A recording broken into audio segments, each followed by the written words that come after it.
Okay, is everyone back with us? Yep. Okay, it is 4 o'clock by my clock. I will call the December 7th, 2020 Salina City Commission meeting to order. I would ask staff for confirmation that the Kansas Open Meeting Act required notice has been properly provided.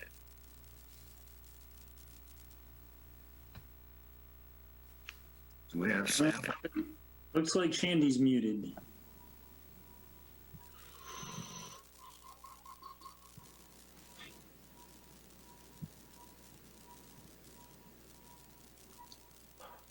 Shandy, you may have to give us a thumbs up. There we go. Now it looks like you're unmuted.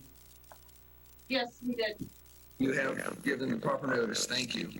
Yep. With that, we will have roll call. Mayor Hoppett, Here. Commissioner Davis, Here. Commissioner Franz, Here. Commissioner Hodges, Here. Commissioner Ryan. Here. Thank you.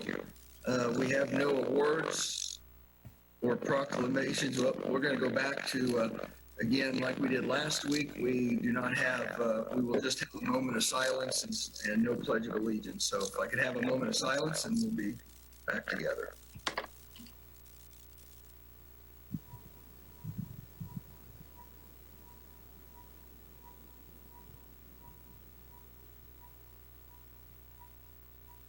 Okay, thank you. We have no awards or proclamations. That will lead us to Citizens Forum. This is an opportunity for individuals to address something that is not on the agenda. We ask that you please give your name and where you're from and limit your comments to 5 minutes. I will allow either Deputy City Manager Wood or City Manager Scragg to discuss how they can raise their hand and get online. I will defer to Jacob as the moderator on those instructions. Okay, so if you would like to speak at this point, we're going to use the raise your hand function. And I had a PowerPoint presentation to throw up here to show everybody how to do that, but I was unable to get it downloaded perfectly for this because I'm at home. So if you click on the participants tab, so if you scroll to the bottom of your screen or some it might be the top, there's a little tab that says participants. If you click on that tab, it should pull up a box to the right of your screen, and that will show all the participants that are in the meeting. At the bottom of that tab, there should be a place where it says raise hand, or you could maybe hover over yourself and you might see a raise hand function. Or if that doesn't work, you could also chat. There is a chat function that will allow you to chat only with me. I won't respond to comments, or I'm not going to read the comments that are in the box. That's just a way for you to tell me that you'd like to speak. So if anybody wants to speak now, if you go ahead and use that raise hand function, I will give you the ability to unmute yourself.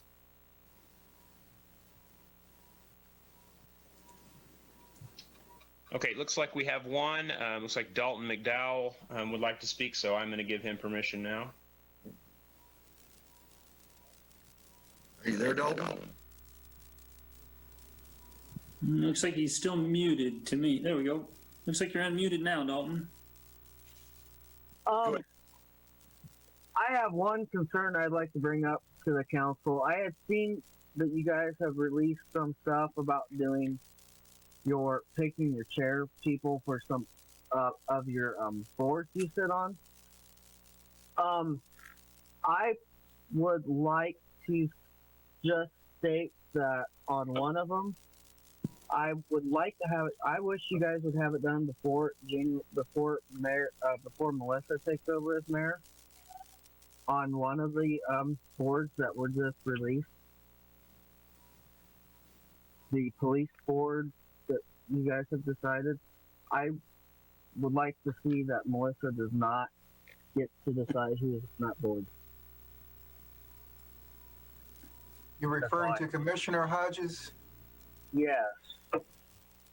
Remember, that is her name. And that is, those are, like all boards are approved by the total commission. So we appreciate your input, Dalton. Thank you. Do we have any other callers?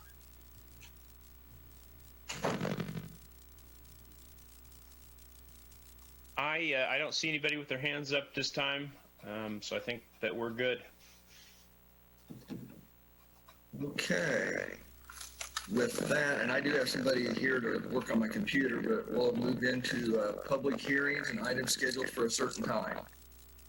Item 5.1, public hearing regarding issuance of taxable industrial revenue bonds for Great Plains Manufacturing Number 2 LLC. 5.1A, resolution number 20-7916, determining the advisability of issuing taxable industrial revenue bonds and entering into a performance agreement with Great Plains Manufacturing Number 2 LLC.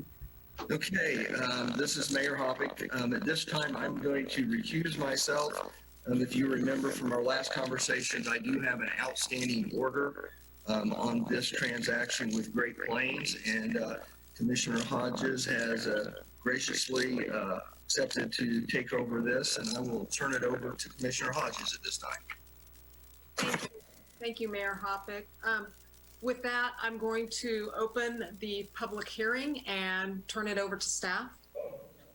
Thank you, Vice Mayor Hodges. This is Mike Sprague, City Manager. As I'm sure you recall, this summer we had 2 economic development prospects that we were successful in being able to commit to the community and make announcements. One of those being the Great Plains or Kubota project. You may recall on August 6th of this year, you passed a resolution that preliminarily indicated our determination that it was advisable to issue industrial revenue bonds for that project. The net effect of those industrial revenue bonds would be twofold. It would afford the project a property tax exemption, a full property tax exemption for 10 years, and it will also make purchase of materials associated with the construction of the project exempt from sales tax. And so on the line today, in addition to myself, there are representatives of Great Plains. I can see James Hall and Linda Salem. Sarah Steele with Gilmore & Bell, our bond counsel, is also on the line and can answer questions. And it looks like Mr. Serrano is on the line on behalf of Great Plains Manufacturing as well. There may be others off of my screen, but those are the ones I can see most readily. And so the action item that's before you today is twofold. Conducting the public hearing itself, and that's a required step in the process, and we published required notice for today. Conduct the hearing, close the hearing, and then the second item is resolution number 20-7916, which determines the advisability of issuing industrial revenue bonds as well as entering into a performance agreement with Great Plains Manufacturing Number 2. And so the initial authorization of the IRBs is in the amount of $20 million. The performance agreement goes into greater detail in terms of the project investment as well as employment. We had good conversations with representatives of Great Plains. They're familiar with required reporting with the state of Kansas in terms of job creation and job ongoing maintenance of employment levels. And so we were able to incorporate that required reporting into the performance agreement. So we built a methodology that identifies the target, that identifies if they fall short of the target by 95% or less, then there's a proportional reduction in terms of the IRB property tax abatement. And so it tries to reach agreement on the expected goals and the consequences if over the duration of the industrial revenue bonds, they should fall short of that. Don't have any expectation that they will. In fact, they are just getting started on a sizable building. We're hopeful that we'll be talking about another round of product line and employment. So I think Ms. Steele can answer any detailed questions that you might have. With respect to fiscal note for the city, there's no direct expense or cost associated with this particular action item. There are bond issuance costs and those type of things that would come into play in the future as we go forward, but those are covered by the performance agreement as well. So there's no direct cost to the city in proceeding as recommended. There are property tax implications in terms of the property tax abatement and sales tax abatement. Those are foregone revenues more so than any expenses that we would have to cover. And I would note that the location is currently outside the city limits. They've indicated a willingness to annex them into the city limits at the point that they take possession and proceed with the project. But we are proceeding with sufficient authority with respect to authorizing this project in the environs of the city of Salina. And so we have sufficient authority to do that. We've coordinated with the school district, which will be USD 306, to let them know that of the public hearing that we're proceeding with this project. And we've also been in contact with Salina County as required as well. So with that, I'm sure you may have questions, and between all of this on the line, we'll try to answer them for you. But you have kind of the standard slate of options for your consideration once you conclude the public hearing, and that would be to approve the resolution as presented.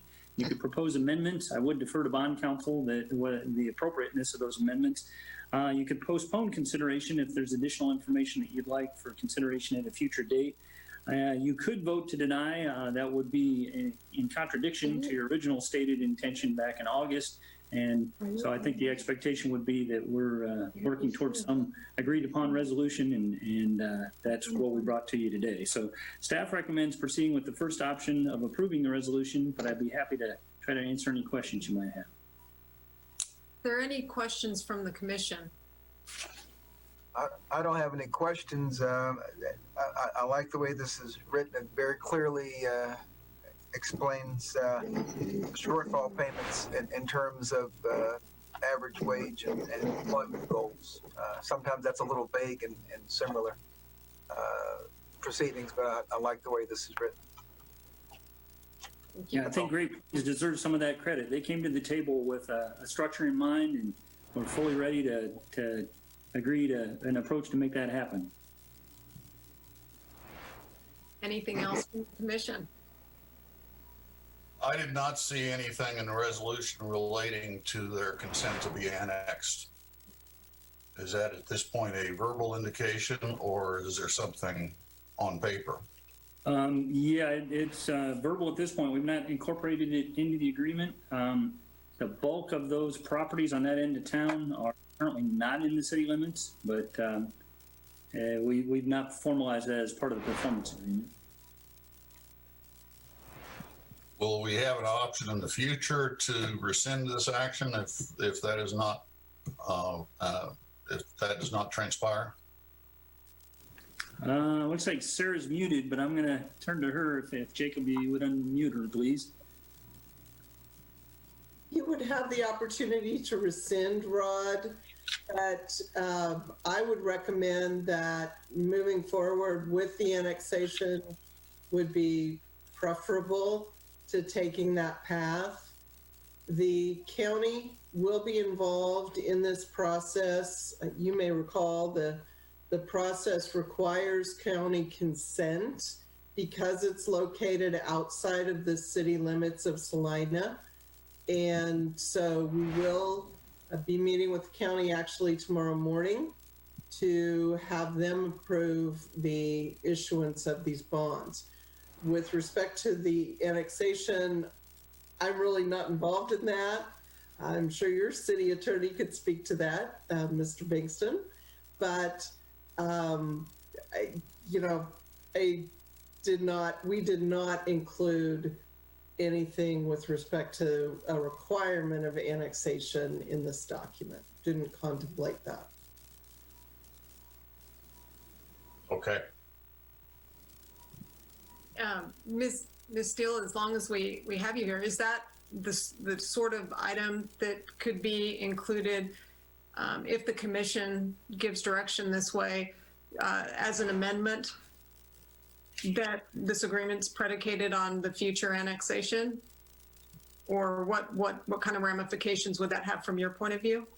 I really probably need to defer to Mr. Bingston on that one. There's so many procedures that need to take place with respect to an annexation that I would hesitate to put a blanket statement in this resolution of intent. Thank you. Should I ask a related question? When you're talking about rescinding this authority, how deep into the process can you go before you rescind? That's a difficult question. You would know it when you see it. In this case, Great Plains does anticipate closing on this project in July 2021. So I do know there's a little bit of time before they actually spend significant funds and move forward. But I do know Great Plains is moving forward in reliance on this commitment by the city. And so that's why I say it's a difficult question to answer. Rescission, if you're going to rescind as soon as possible would be best, but at some point, they're going to have a reliance on the action taken by the commission. Right. Well, I'm glad Commissioner Franz picked up on that point. You know, I used to always wonder why dentists insisted on getting their money ahead of time, because once they put the crown in, it's yours. They don't come back and take it out if you don't pay. You know, is agreement to future annexation a process that's allowed? I'm not sure who I should ask that question. Occasion, I think Greg may be able to speak to that best. Mr. Bankston? Yes, Commissioners, the arrangements, if you will, with the county and the current property owner is who would be involved with the consent as to the annexation. And I suppose, to ask Ms. Steele how predictable that transfer of ownership might be, or whether it is simply a matter of either looking to the current owner or anticipating that we would need to wait until title passes for that to occur. The other element that comes into the conversation in relation to the county has to do with agreements related to the maintenance of Waterwell Road. So I'd say there are three other parties: the current owner, Great Plains as the future owner, and the county. And it is just a matter of determining how this sequence of events can best be implemented. Am I understanding that to say that it would be possible to annex it before the transfer of property occurs? As far as I know, it certainly would be. Our ability to annex is by virtue of the property to the west across 9th Street, South 9th Street, is currently in the city limits. So our adjoining boundary that is the basis for our ability to annex is from that direction. And whether there are ramifications for the current owner or not, how they would perceive annexation at this time, I don't know that that's been pursued with them at all. Greg, this is James Hall. Could I speak to you, please? Go ahead, Mr. Hall. Yes, I have had conversation last Friday and then again today via email with Dean Andrews, indicating that we wanted to start the process for the annexation and hopefully close it on a timetable that would be the first day of September 2020. So that is our intent. We don't want the current owners to have to go through that process. That has not been their way of doing business. As they exit and we enter, we would like to work a solution that this can happen as close to our closing date as possible. And Mr. Hall. that was 2021, right? Yes. That was, yeah, okay. 2021, excuse me, yes. So this is my question for, I guess, Greg and Sarah. Section 3 of the resolution lists conditions to issuance of bonds. I mean, could it be as simple as adding a condition that we have an executed consent to annexation?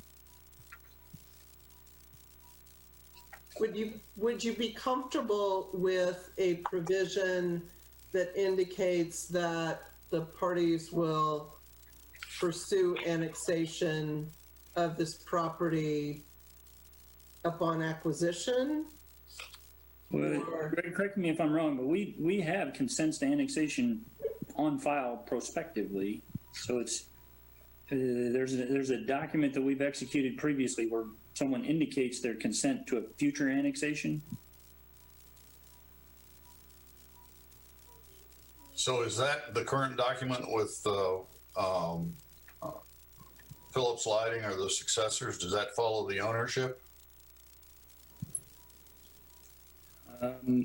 Well, I haven't gone and looked at how they're worded, but the premise is that they would consent to an annexation initiated by the city, or in this instance, Great Plains has indicated a willingness to proceed with that, but that at least would get them on record prior to bond issuance of their concurrence to annexation. But I may be freewheeling a little too much for Greg here. No, I think that is, if execution of that document, and I hope Mr. Hall will correct me, but that sounds consistent with the model under which Great Plains was hoping to proceed. If that is the case, then certainly as a matter of state law and in relation to strictly the annexation, the execution of that type of consent to annexation could be in anticipation of whatever date works best with the transfer of title. And I'll leave to Ms. Steele whether or not that is a fit in terms of that section of the resolution of intent. That is the ideal section, Mike, that you identified. And yes, you could certainly add a subsection H that would require that they sign a consent to annexation. And that was under section 3. Section 3, we would make an H, subsection H, as in Henry, and add that it would be, that would be one of the conditions to the issuance of the bonds is the execution of a consent to annexation into the city. Would that be acceptable to Great Plains? Yes, that's acceptable.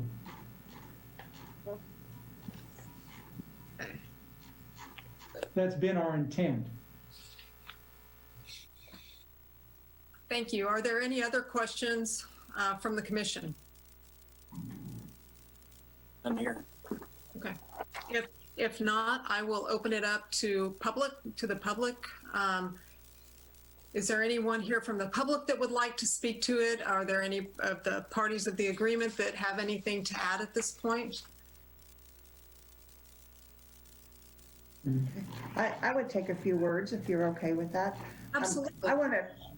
First, I want to thank the City Commission and the county is going to be working with us well too for helping us complete this really important project.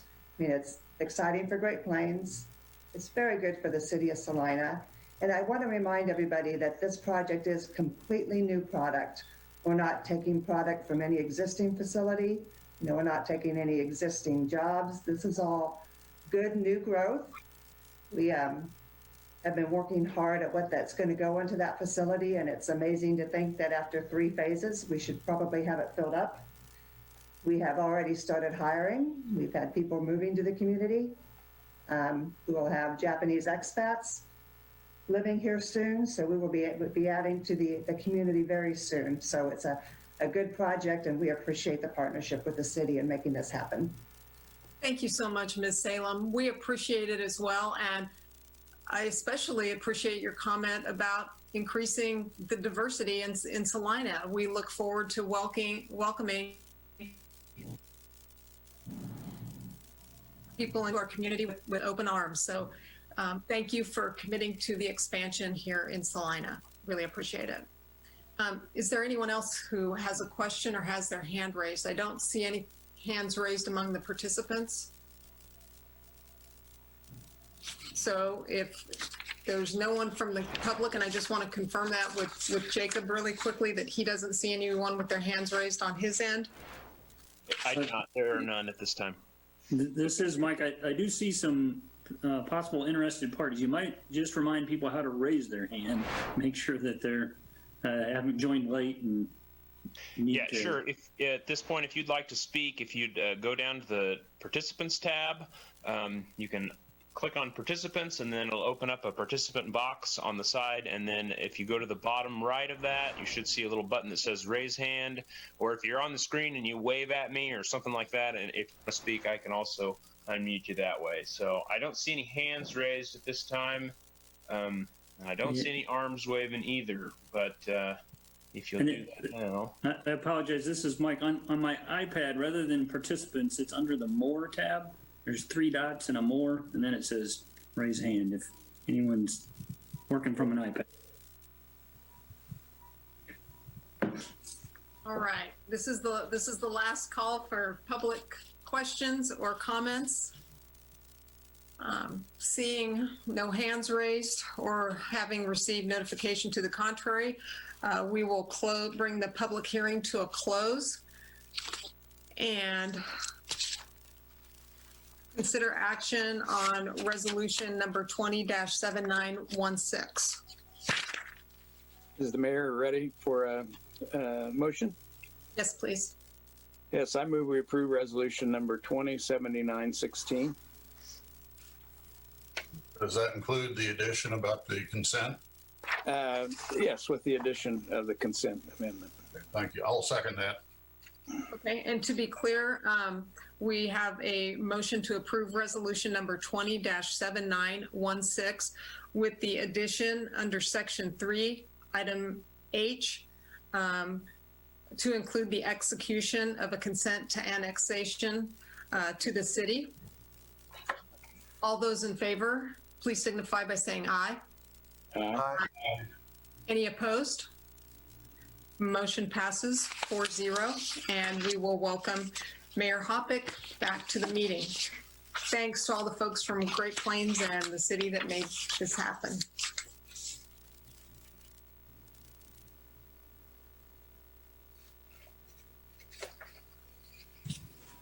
Welcome back. I turn it over to you. Can you hear me better? Yes. Can. Good. Well, while you guys were doing that, I had IT in here, so that helped. So it all worked out. Okay, with that, we will move into the consent agenda. Item 6.1, approve the minutes of November 23rd, 2020. Item 6.2, approve resolution number 20-7915, describing the corporate limits of the city of Salina. Item 6.3, approve resolution number 20-7912, adopting the 2021 to 2025 capital improvement program for the city of Salina, Kansas. Item 6.4, approve resolution number 20-7909, authorizing the mayor to execute an agreement for the installation of natural gas facilities by Kansas Gas Service for the South Water Treatment Plant. Item 6.5, approve resolution number 20-7904, authorizing the city manager to execute an agreement for the placement of public art between the city of Salina and Saline County to allow for placement of the statue Farmer at the Salina Senior Center on property owned by Saline County. Okay, do I have any items that a commissioner would like to remove from the consent agenda? Mayor Hoppick, I would like to remove item 6.3, the capital improvements program. Okay, That makes 2 of us. Good. okay. Yeah. Okay, we will remove 6.3. So I will accept a motion then to approve consent agenda items 6.1, 6.2, 6.4, and 6.5. So moved. Second. A motion and second to approve consent agenda items 6.1, 6.2, 6.4, and 6.5. All those in favor? Aye. Aye. Opposed? That passes 5-0. Okay, 6.3. Is Ms. Peck available? I'll be right back. Okay. Sorry. right. I don't know if staff's going to go first, or if you'd prefer that I ask the questions that I had, but Why don't you and Commissioner Franz go ahead and ask your questions? Are you there, Ms. Pack? Yes, I am. Okay, go ahead. awesome. I had a question, and please forgive me if we've discussed this before, but on the 2022 projects, we have the Smoky Hill River Renewal construction, and then also we have in 2023 the Smoky Hill River Renewal construction, which has been redlined out, and I was just, I guess I was just curious about the difference between the two of those. And again, if we've discussed that, please accept my apologies, but it was confusing to me. No, this is Debbie Pack, Director of Finance. I'm not sure that we've had that specific discussion. Basically, what we did was in talking to Ms. Tasker and looking at the timeline of the construction, we broke that down into phases that we believed would happen. And the reason the last one is X'd out is because as we looked at the sales tax capacity, we found that may not be possible. And we'd already reached a certain level of funding at that point. We have $12 million in construction, and we had, off the top of my head, I'm trying to think about $3.5 million of initial design and final design. So that's why that third one was taken off, was just as a result of what the sales tax capital fund was actually doing and how it was performing. Okay, so the project in 2022 then is for the 5 million? Yes. Okay. And then we do not have funding for the 1.7? And looking at those numbers, we did not at the time. That's correct. Okay. Okay. Now, we may go back and add that as we go farther down the road, and we see what that sales tax capital fund does. We may have some capacity to add a third phase of construction in that. At this point, Ms. Tasker also has indicated that the first phase has not even been decided upon, what that's going to actually look like. So there's a lot of unknowns still about what those numbers are going to be. Okay. I appreciate that, because since we did have the study session about a relatively new project, I know it's been around for a couple years with the tennis facility. I guess my concern is, I just at least wanted to raise it, that we had made the commitment to the river project, and just want to make sure that we're going to be putting ourselves in a position that we can follow through with that as we originally intended. And that's all I have. Commissioner Franz. Yeah, I'm going to take another run at a project, at a change in priorities. I would like to see us reduce the commitment to the streets from 3.2 million to 3 million. You know, the recent report we had on that, we're making some progress, and I think a $200,000 change is probably not going to change that. But we do need to address a variety of sidewalk problems around the city. And I realize that to implement this, we may have to have a follow-up discussion on our sidewalk replacement repair policies. But I would like for the money to be available in the CIP before we try to initiate those policy discussions. You know, otherwise we get to the policy discussion and we're going to say we don't have any money to do this. And I'm just trying to make sure that everything's in place so that we can move forward when we do pursue that policy discussion. And I presume that would be in conjunction with the probably leading up to the operating budget process here in a couple of months. Any comments on that? What, and Commissioner France, you may know this, what's our annual sidewalk improvement budget? Do we have any sense of that? Or do we have one? Yeah, there's $50,000 per year out of the gas tax. And that is usually ends up, being used in, it's limited to arterial streets or sidewalk ramps, largely. And we still have a number of those to do around the community. And our policy in the past has been that for other than arterial streets, it's the property owner responsibility.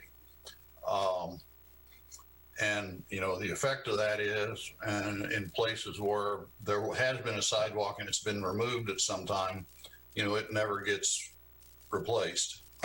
And we do have, it's dependent on our enforcement actions. And we do have, if you walk around the community at all, you see bad sidewalk virtually everywhere. I think the standard is there has to be a 1-inch vertical displacement to make it a tripper.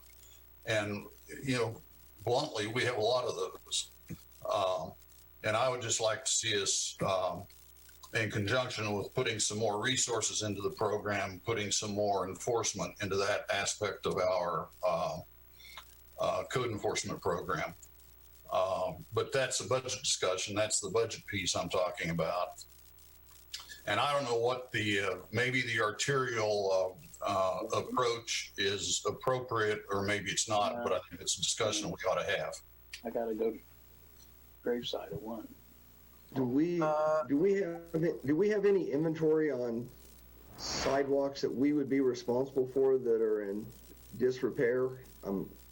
Well, as Commissioner France, for the most part, we hold the adjoining property owner responsible. We have an inventory of ones that have been identified for code enforcement. The thing that has come up recently is the lack of sidewalks altogether, and that's a function of timing of when that development occurred, whether sidewalks are even required in that neighborhood. And so I think if we were going to tackle it, we would want to take something similar to our street prioritization approach, and it would take an initial inventory of where we have sidewalks and where we don't, and then what kind of condition they're in. And it certainly would cost more than the $50,000 that's budgeted today. If we were going to put forward a matching program, or if the city said we were going to fund connections of missing links. That might answer the question I was going to ask. I was going to ask if there was a certain significance of the 200,000 figure, if there were projects we knew of now that would come up near that total, or just from past experience, if we knew how much we probably are behind. Well, if it helps at all, the 50,000 that we've had, we do target ADA ramps and repairs, and I don't know that we have a history of spending that full 50,000. It in part is a function of getting that work planned. So taking it from 50 to 250 would be significant. And one other question: when we talk about money for streets, is the term street always adhered to literally? In that, you don't have a sidewalk without a street next to it. Have we ever taken money from streets on a particular year and just used it for sidewalks? Other than the allocation we're talking about, nothing comes to mind. The reason I chuckle is I was kind of thinking the same thing. And we talked about that funding commitment to streets, but I don't know that we defined streets to that level of detail. I would tell you, as part of our comprehensive plan, we talk about complete streets, and complete streets does incorporate sidewalks and pedestrian connections. So you could make the argument that sidewalks are part of that street system. Well, in conjunction with the 9th Street improvements, we did change out a lot of those sidewalks. Did that come out of the sales tax money? Yeah, I think that probably was part of the overall street project. And I know typically in relation to the special gas tax money that gets used for streets, that's not limited to just repair the street surface. That incorporates ancillary drainage structures and so on and so forth. And it's, I think that, sidewalks ought to be a part of, as the city manager said, a complete street concept. The $200,000, there's nothing magic about it. I simply looked at it and said, with the total investment in streets we have every year, 200,000 is a reasonably small bite to take.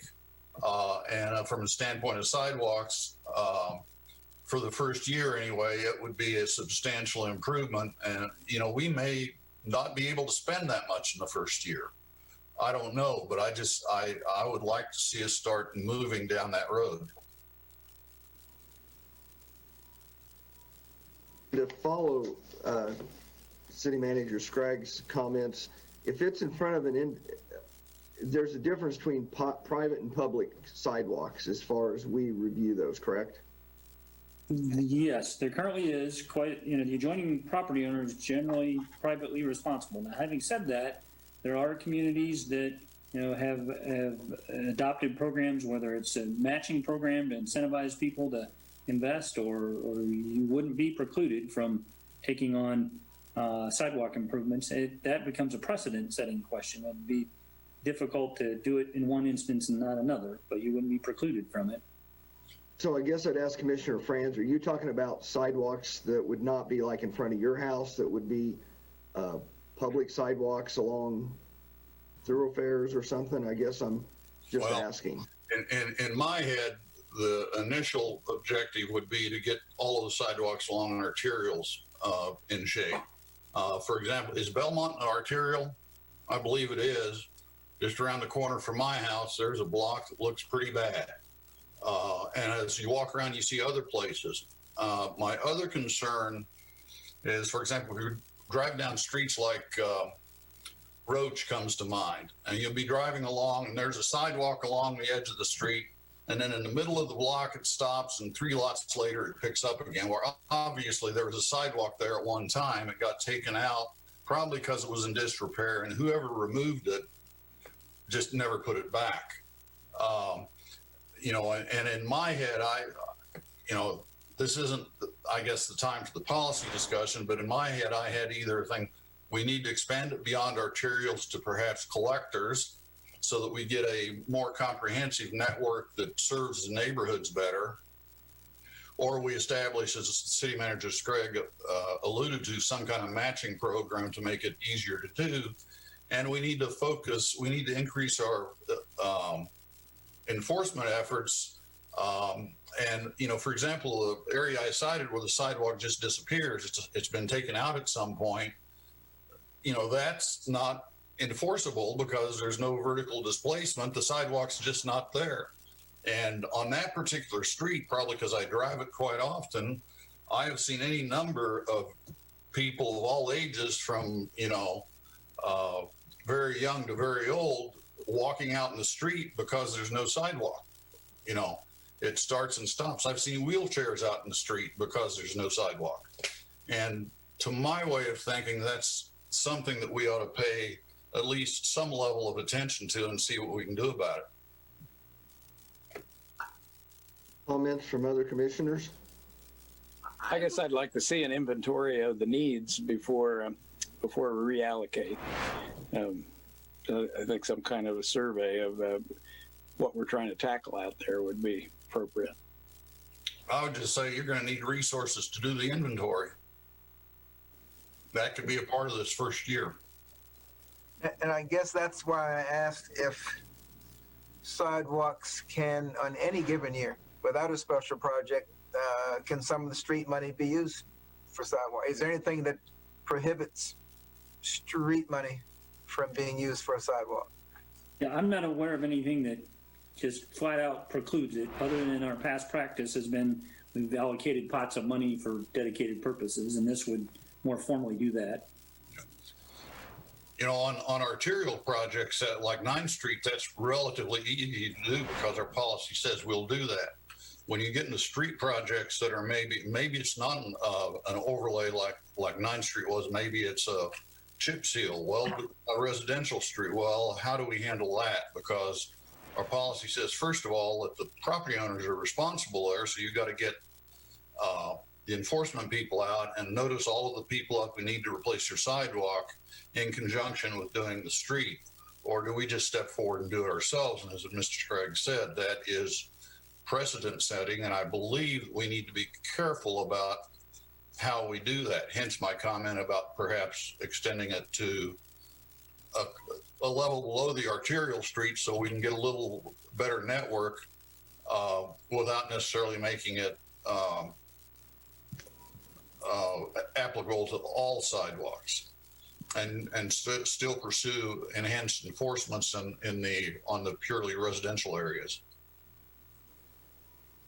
I'm definitely open to reallocation of specific. I mean, if we need to give it that specificity to give it weight of our intentions, I'm fine with that. Like Commissioner Ryan, I think I would like to see at least some kind of prioritization list, and if that means that part of this year's sidewalk budget goes toward developing that, because I think I've been corresponding with a woman who has some traffic concerns around Coronado School, and I believe one of the issues there was a lack of sidewalks and safety in that area too. So, I mean, I feel like we've got, the need to enhance our connectivity. I think we've got some safety issues to deal with, and I think I'd feel more comfortable at least knowing the scope and how exactly we're going to prioritize. Is it the actual dangers? Is it the neighborhood that's complaining the loudest? I would like to have some sort of at least plan in the back of our mind where we know how we're going to start to address this. But I think Commissioner France, I think, is absolutely right. We've got to start addressing this. Yeah, there's a big difference between doing some repairs and putting sidewalks in completely in some of those areas. 200,000 won't go very far. Yeah. Doing that, so. As I recall, when I replaced mine about 5 years ago, it can be a daunting expense. Yes. Yeah. So. Okay.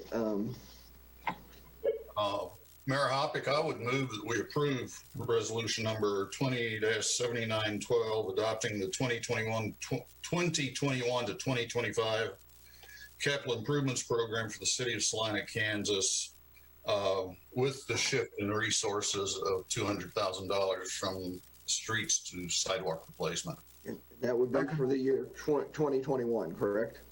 Yes. For the year 2021. We can deal with future. We'll see how this goes, and then we'll deal with future years at that time. Second. Got a motion. Do I have a second? Second. Got a motion and a second to approve resolution number 20-7912 with the reallocation of of 200,000 from streets to sidewalk improvements.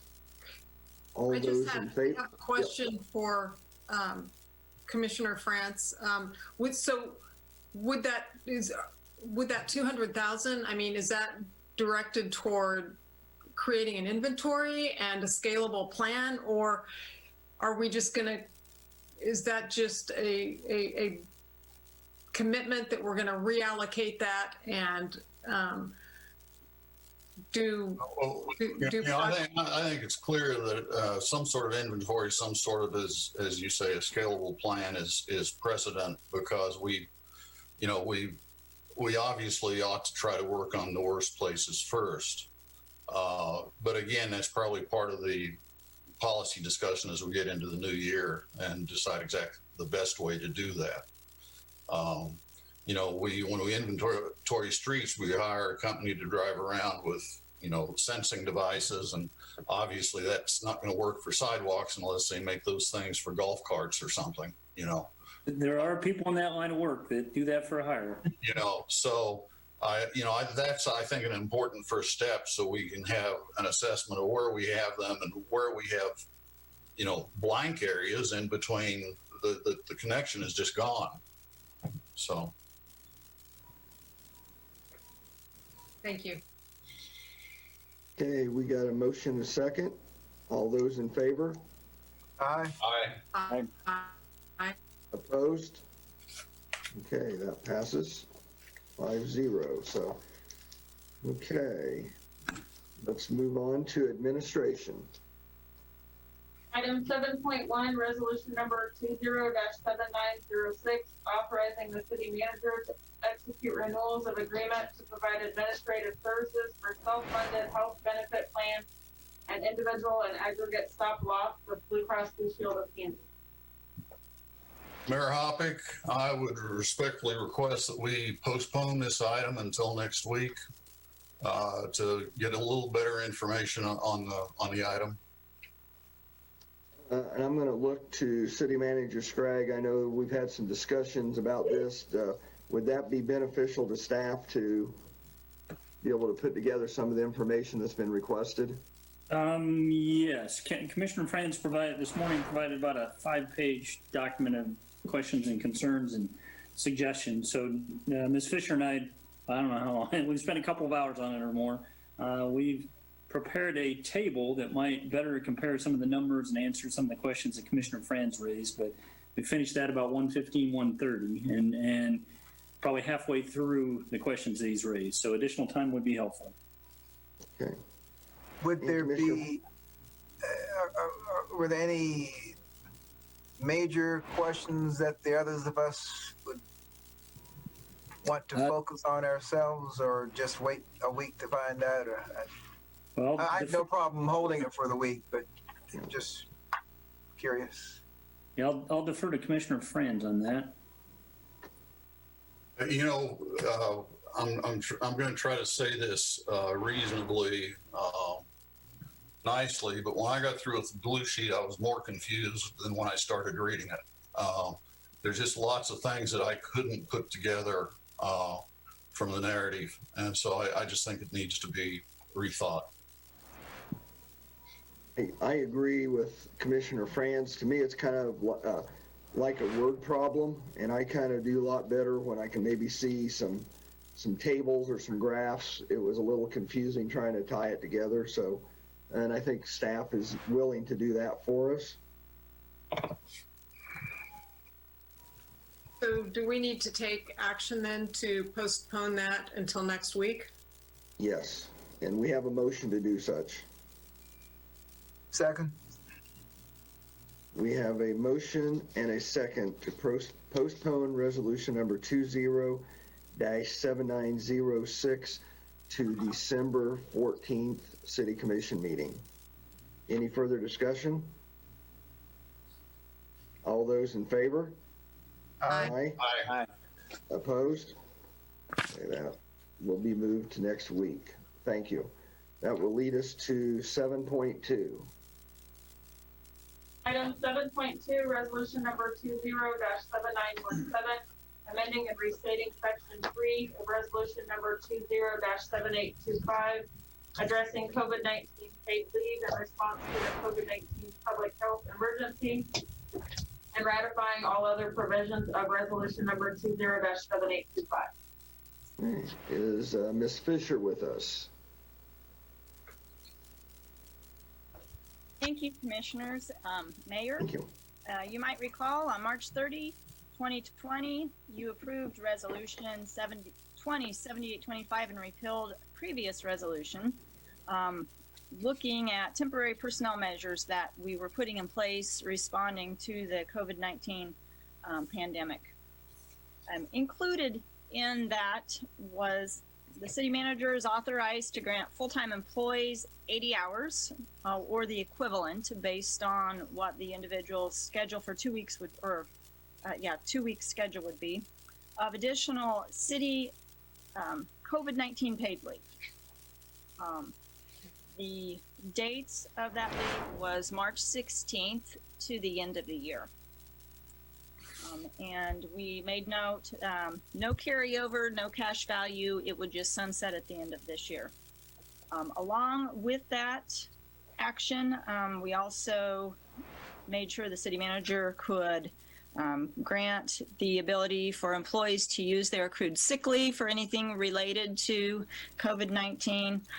We also had the federal leave, the emergency paid sick leave, and then possibly the emergency family medical leave provided by the Families First Coronavirus Relief Act.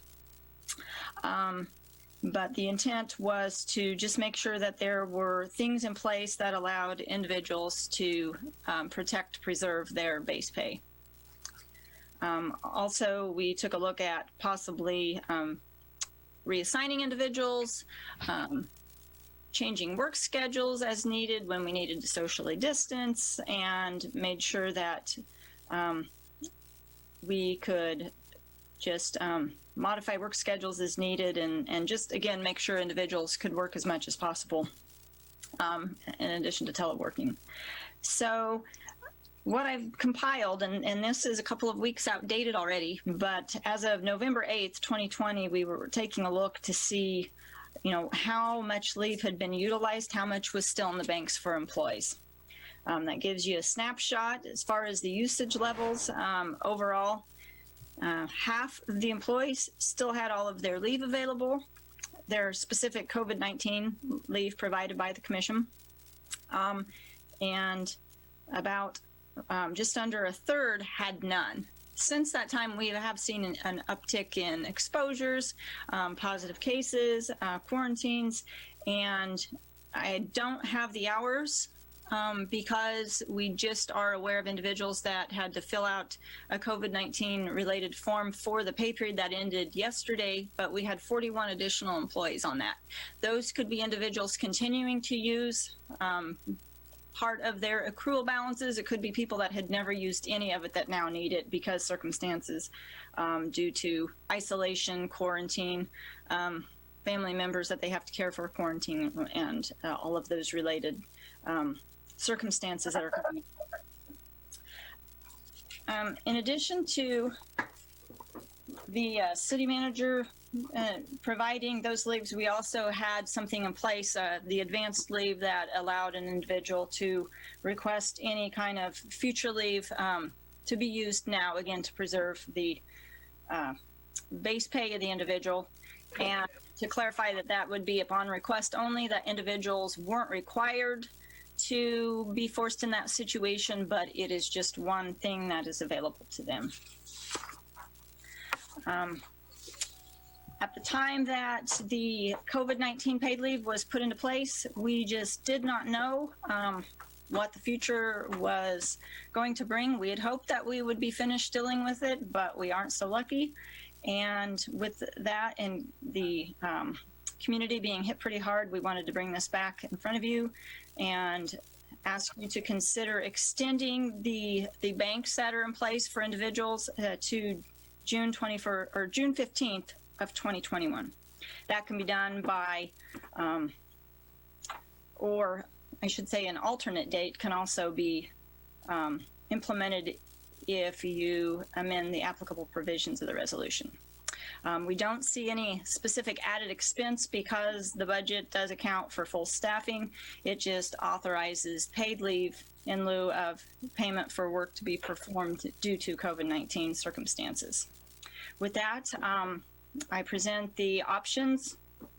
The recommended options are to approve Resolution 207917, amending and restating Section 3 of Resolution Number 207825, changing the end date of COVID-19 paid leave to June 15, 2021, approving the same resolution but amending and restating Section 3 with a different end date to one specified by you, or to take no action at this time, and we would allow the banks, the accrual banks that have this type of leave in it, to sunset and no longer be available as of 12/31.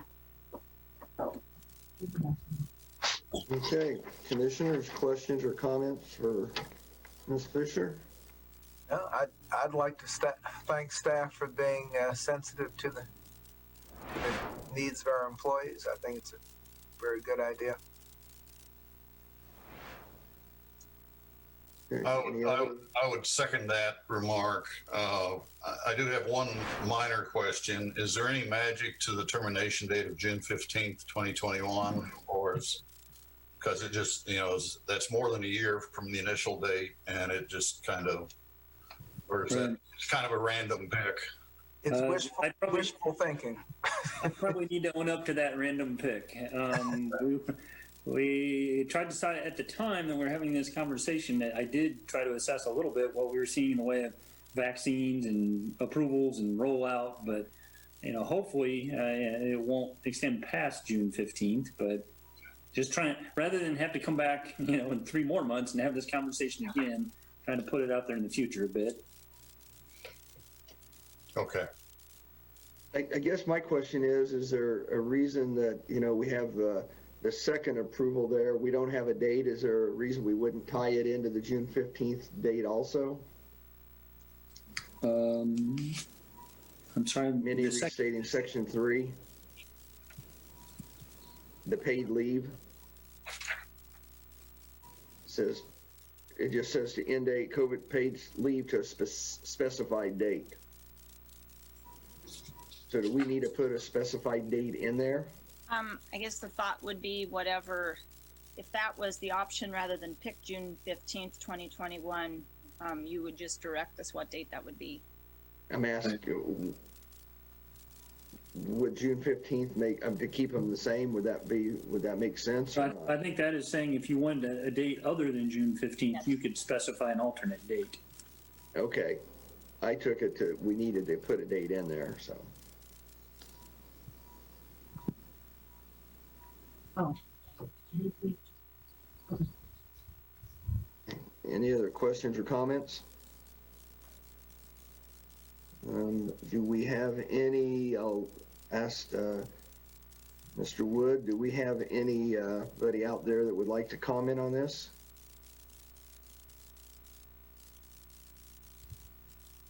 I don't see any hands raised at this time, Mayor. Okay. With that, I will bring it back to the commission for action. Mayor, I move approval of resolution 20-7917 as written. second. Okay, we have a motion and a second to approve resolution number 20-7917. All those in favor? Aye. Aye. Opposed? Okay, that passes 5-0. Okay, that will bring us to 7.3. Item 7.3, first reading ordinance number 20-11046, adopting new Article 4, Chapter 30 of the Salina Code pertaining to the establishment and operation of the Citizen Review Board. Okay, is Chief Nelson with us? He is, but it looks like he's muted.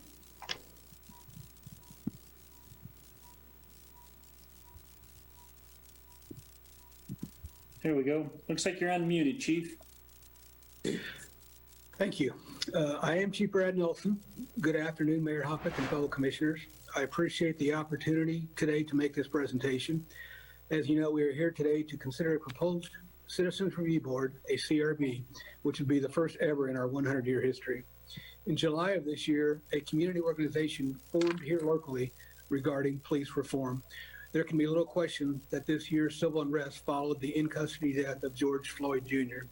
This community organization, the Sunflower Coalition, submitted a proposal for a Citizens Review Board in July of this year. After several community discussions and presentations, we are here today to consider a proposed CRB for our community and our police department. The ordinance for this proposal, months in the makings, make every effort to be as inclusive as possible. We received input at our Race Relations Forum we held in June, at our well-intended study session held at Tony's Peace Event Center in September, and at our October public forum and listening session held in October. Input and direction was also received from you commissioners as a proposed CRB was on the agenda on both July 22nd and the November 2nd commission meetings. Staff reviewed the following communities, CRB's functions, and board makeup to assist in this endeavor: Wichita, Overland Park, Olathe, Topeka, Lawrence, Lenexa, and Riley County. As mentioned first in the September study session, staff intended to design a CRB with the best fit for a community in mind, not the best practice, simply because there's no best fit nationwide, no best practice nationwide. The best form of oversight depends on the circumstances faced by jurisdiction and the need for additional oversight. The International Association of Chiefs of Police states that the least intrusive means of oversight is a standard when a new CRB is formed. The ordinance drafted follows that principle. This CRB was drafted by staff and city legal in several meetings. There was considerable conversations regarding both the qualifications for the appointment to the CRB and disqualifiers for the appointment. I suspect this will be a topic of discussion today. Prior to providing you with options for your consideration, I believe it is appropriate to acknowledge the considerable time and energy the present members of our Law Enforcement Advisory Board have committed to our community and police department over the years. Our present board members are Vanessa Burns, Robert Cunningham, Millie Moy, Bridget Weiser, and Joel Weimer. Thank you. Staff has identified the following options for the City Commissioner's consideration. Approve ordinance number 20-11046 on first reading. Approve the same ordinance on first reading with amendments as the City Commission deems appropriate. Postpone consideration of ordinance number 20-11046 to a specified date and time to provide staff direction regarding additional information or amendment to the City Commission would like to request for their further consideration.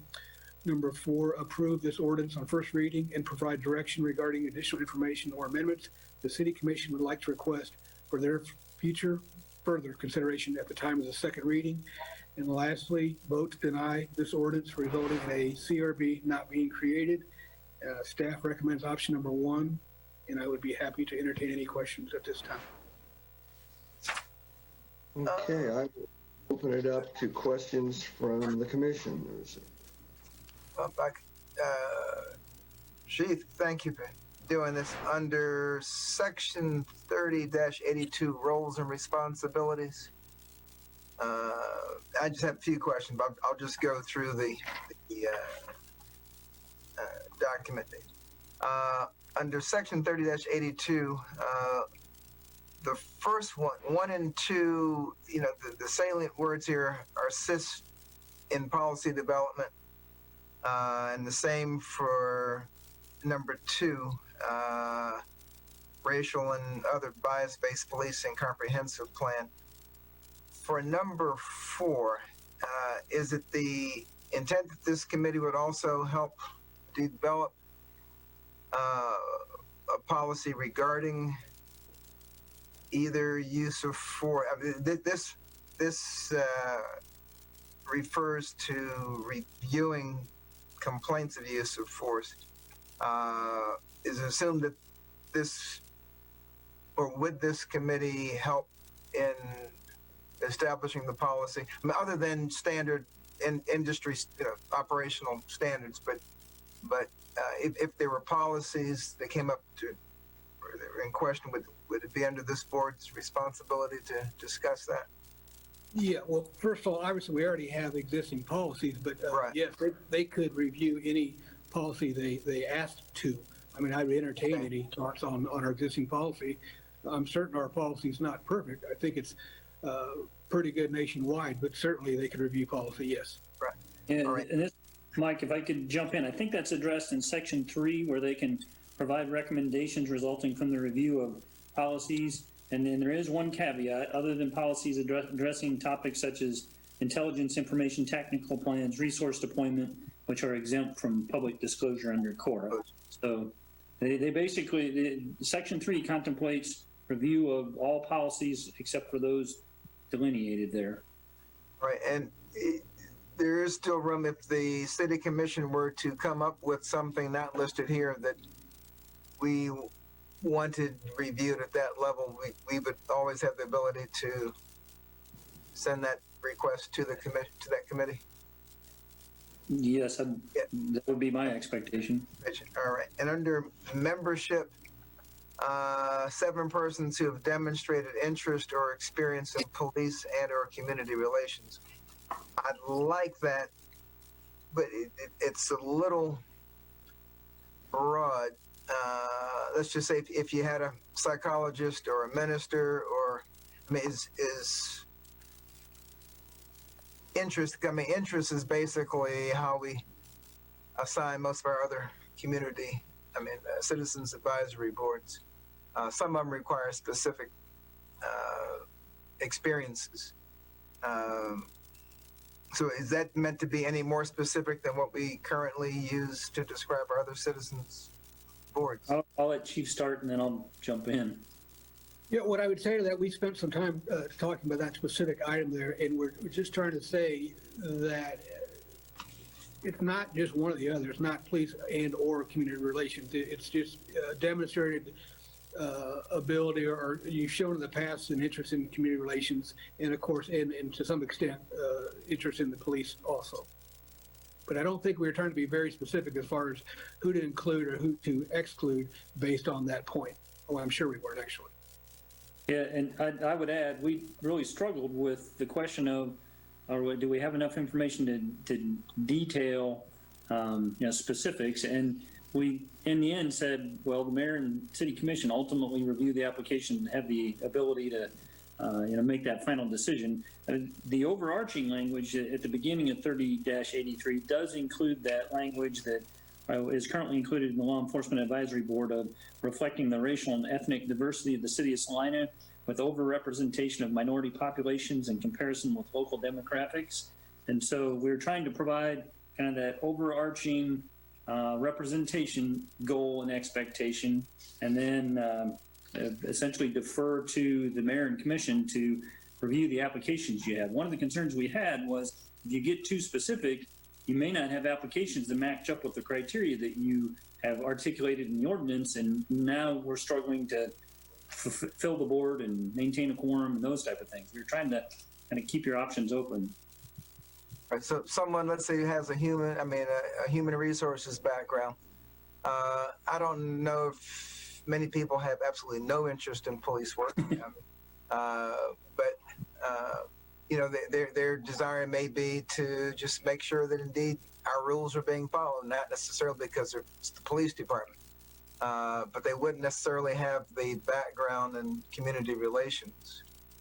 So just the total body of work, I guess, on the application would be considered. Correct. In fact, we did, as part of the expression of interest form, we did add some CRB specific questions that restate this goal and then give them the opportunity to provide additional information that they think is worth the mayor and commission's consideration as their appointment is considered for this specific board. So we're trying to position you to have as much information as you could about the applicants, and then, a process by process, applicant pool by applicant pool, you're going to have to apply some discretion. All right, just about, I think it's just two more. I thought when we had discussed the completion of the Citizens Police Academy that we thought it might be an undue hardship for some people. And I see here it's written, shall complete. I thought we had left it as will be strongly encouraged, or however else you can word that. Is this going to be a hard requirement? That's what we're here to discuss. Right. Okay. In that case, let me put the question out there, and then just because other people may have questions. And what's the basis on which you'll decide who gets 1 year appointment, who gets 2, who gets 3? I mean, like if a person from the LEAB is appointed to this, would they, because of their experience in these matters, be the presumed people to get the 3 year appointment, or is any thought given to that? And that's the end of my questions. But two things. I probably defer the how many year term they have to the mayor, because I really don't know that. I can't answer that. But I would say, as far as why that stayed on the ordinance, as far as the attending the Citizens Police Academy, that was probably 100% me.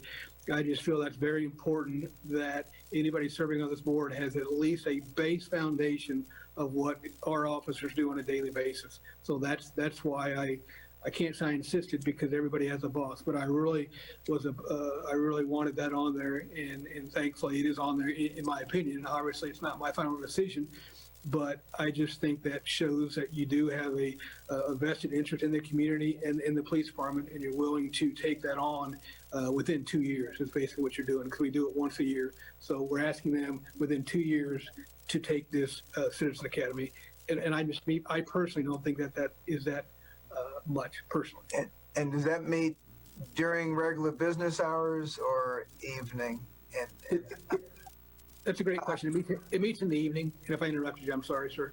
No, that was right. Because if it met 3 hours a day for 10 weeks and the person's working hourly, that's going to be all their annual leave, Right. all their vacation time for the year. So it's an evening class. Yes.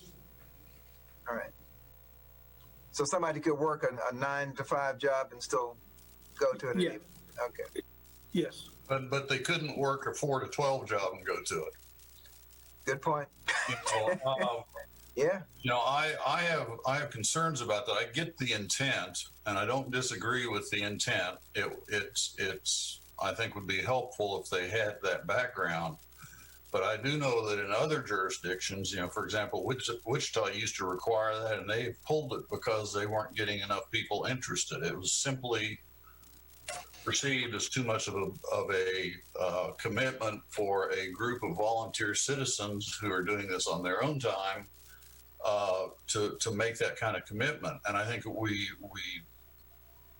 agreed the last time we talked about that we would like to see something, but maybe not to the level of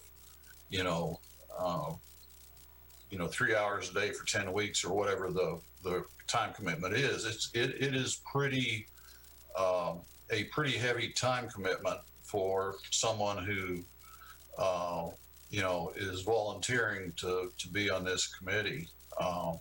Can the city pay them to go to the class?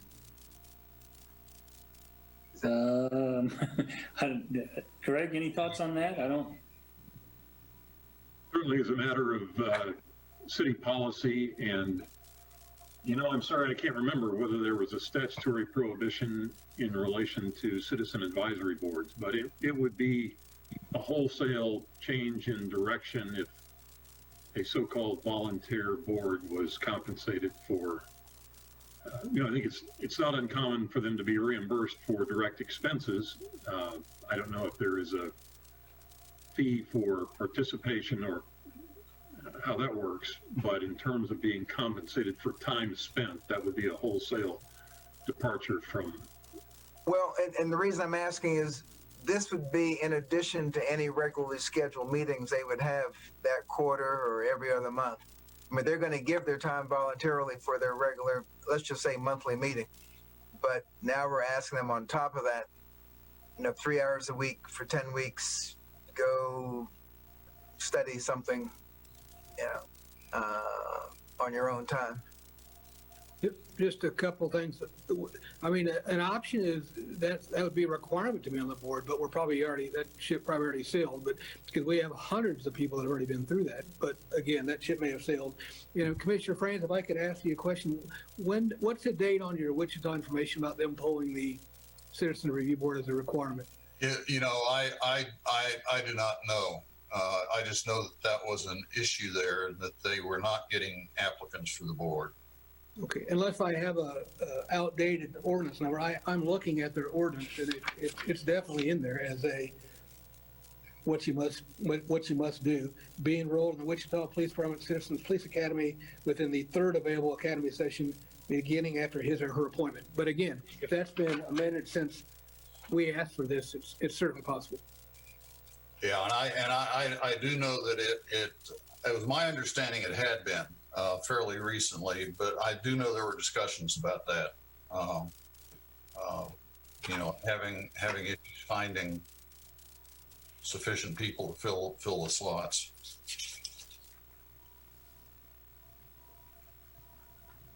I too appreciate the chief's sentiment and having those people have that kind of training, but I think we want this board to work, and I think it does set the bar too high.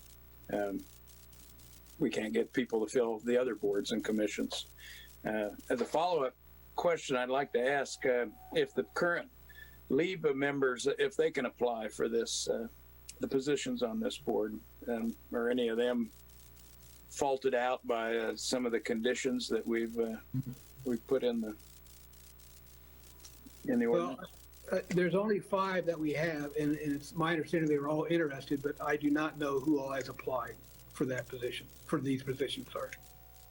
Chief, I think part of the question is whether any of these criteria would cause an eligibility problem for any of them.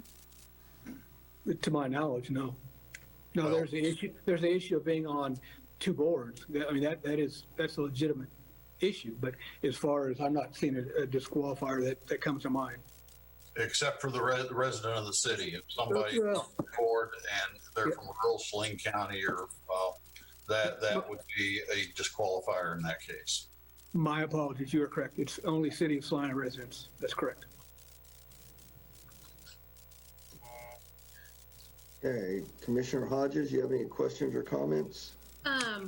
I think most of mine are mainly comments. Would you prefer that I held those until after we hear from the public and we start deliberating? You Or, could do that. okay, thanks. That'd be fine.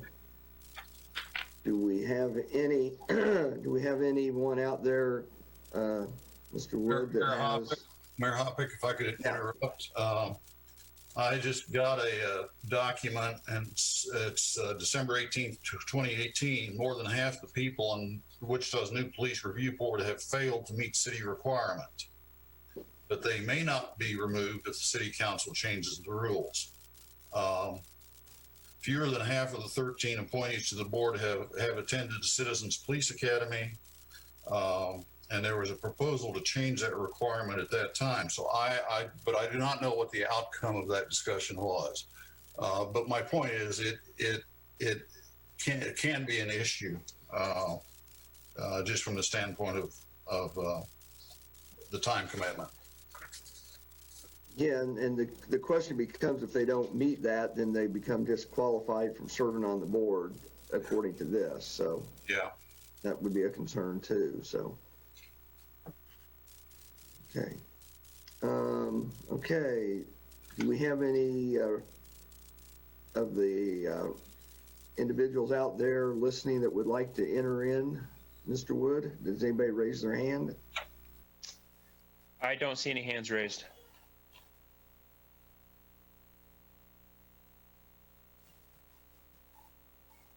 Okay, I don't think we have any delay like we did on the other, so Okay. let us know if anyone does join us and would like to. So with that, I will turn it over to Commissioner Hodges. Okay.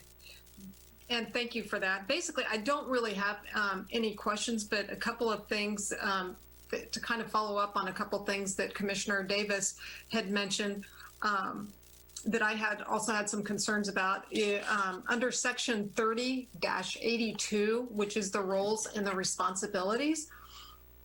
On number 1, advise and assist the police department in policy development, education and community outreach, and communications related to racial or other bias-based policing by police officers, etc. I really feel like that's number 1 needs to be broken into 2 different components. And I think maybe it was something that City Manager Scragg and Commissioner Davis were talking about before, because I feel like you've got advise the police department in policy development as 1, and then the second is more of an emphasis on to educate the citizens about this board, and not so much to serve as just an amplifier of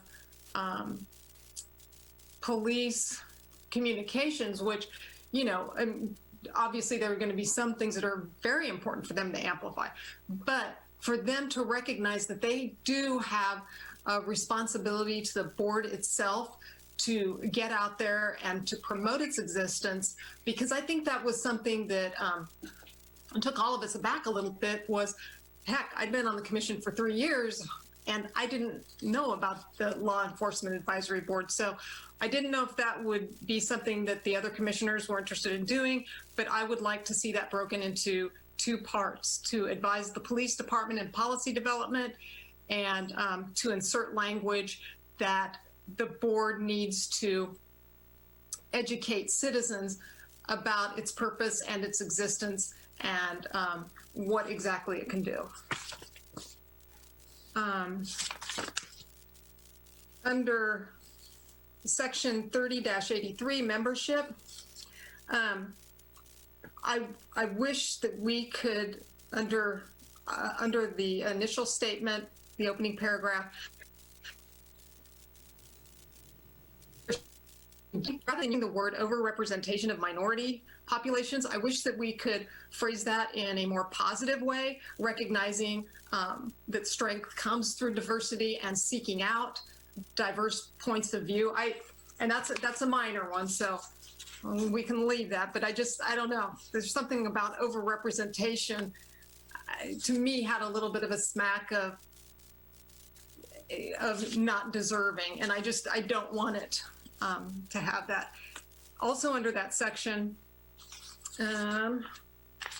under number 2, and this is something that we discussed last time, and I just wanted to make sure that we had discussed it again this time, is having a current member of the police department with 3 years of experience as a member of the police department and the current rank of either police officer or police sergeant.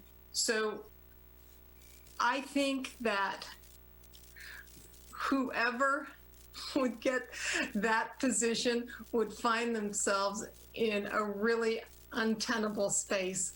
You're going to have your responsibility to your superior officers. You're going to have your responsibility to your fellow LEOs. I think that we're really going to be putting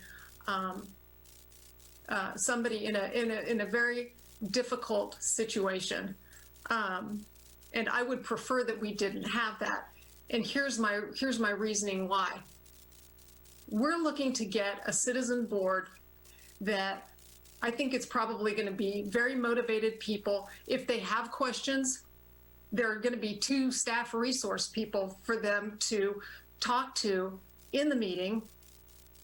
But I think that just watching our own dynamic in terms of, we all tend to give weight, as we should, to a professional, and that's important. But I think that this body also needs to recognize that one of its important functions, and one of the things that we first started talking about this, is for it to function somewhat independently, and that will increase the public trust and the transparency. So I would like to see that membership provision struck in terms of having an officer on the board. And then in section 30-87, I agree with Commissioner Davis.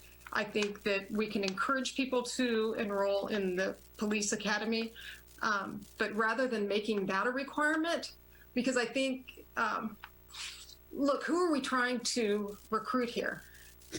All of us have, well, and there are some call exceptions, like for Commissioner Ryan and Commissioner Davis and stuff, but for the most part, we have the luxury of a 9-to-5 job, and doing something for 40 hours over 4 or 10 weeks, is doable. But if we're trying to get the kind of people that are parts of marginalized communities and economically stressed communities, this is going to be that can be the thing that it makes the difference between making sure that that their voice is heard and not. So I would prefer, if it's a matter of education, rather than insisting that they go to this Citizens Academy and offering some compensation, maybe we figure out a way to make funds available for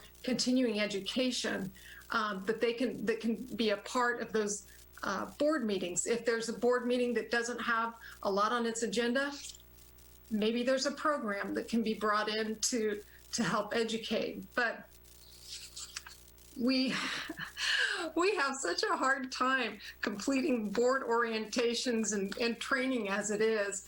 I would prefer to see that as a recommendation and not a requirement. And the final item I know you'll be happy to hear that, is under section 30-93 under item number D. And we had discussed this before, but I'd still really like to make a pitch that just like we do in the city commission, that the staff liaison and the chief of police may be included in executive session as informational resources, along with any other persons the board chooses to invite to participate. I think putting the word shall in, I think that if this board is truly going to do the work that we want it to do, there has to be, if needed, and I don't, it may not ever be needed. They need to have the opportunity to be able to deliberate amongst themselves if the need arises. And so I would just like to see that language changed from shall to may be included.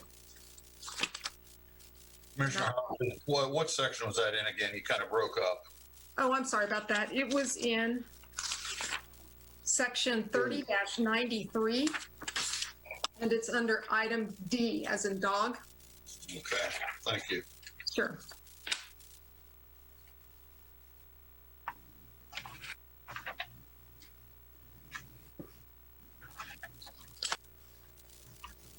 Is it possible, I realize now if the academy is 10 weeks and it's 40 hours, that's 4 hours a night.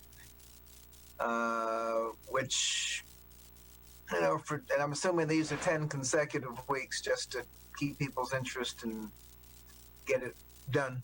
That could be a fairly stiff requirement. Now, do I think it's a great idea? Yeah, I mean, I might say, and if you want to be chair of this committee, you need to have completed the academy. And I don't know how easy it is to bring some of the salient features of that education to each board meeting. Maybe 45 minutes of each meeting, you focus on one of those topics that are discussed in the academy. I'm sure it doesn't replace what you could do in 4 hours. I imagine a lot of that is field type experience. I mean, classroom just doesn't replicate all of that, but I'm just thinking that's a half day. If they work in the evening, really, that's a half day's work for 10 weeks. That's a whole week's worth of vacation. If they happen to be an evening shift person. It's a lot of time. Even for a person who owns their own business and can take off whenever they want, in theory, it's a lot of hours for 10 weeks in a row. Although I think it'd be great for them to experience it. We can phrase it in such a manner that, additional consideration will be given to those that have already or previously attended the Citizens Academy. Not make a requirement, but just a thought. There's always a consideration for more experience, education, training for anything you ever apply for. That's right. Not unusual. I'm not making that up. That's been a thing for a long time. But again, it wouldn't make it not a requirement where we're at now. It would make it additional consideration, but just a thought. Well, I'm sitting here, I'm kind of juggling because that's more formal training than we get to sit on this commission. But it's, we get a lot of on-the-job training, but we don't have to go to a 4-hour-week session for 10 weeks before we take office. And Chief Nelson, I'm going to have to play ignorance because I really don't even know what the police academy 100% entails. And I guess I don't, without knowing that, I don't know how we could modify that to make it more, more doable. Could we get a 90-second tour from the chief? Sure. It is a lot of classroom, but I'd say it's 60% classroom, maybe 50, and the other part actual practical. They ride as a police officer. They see a lot of demonstrations like by K-9. They see demonstrations by the SWAT team. They actually tour the jail.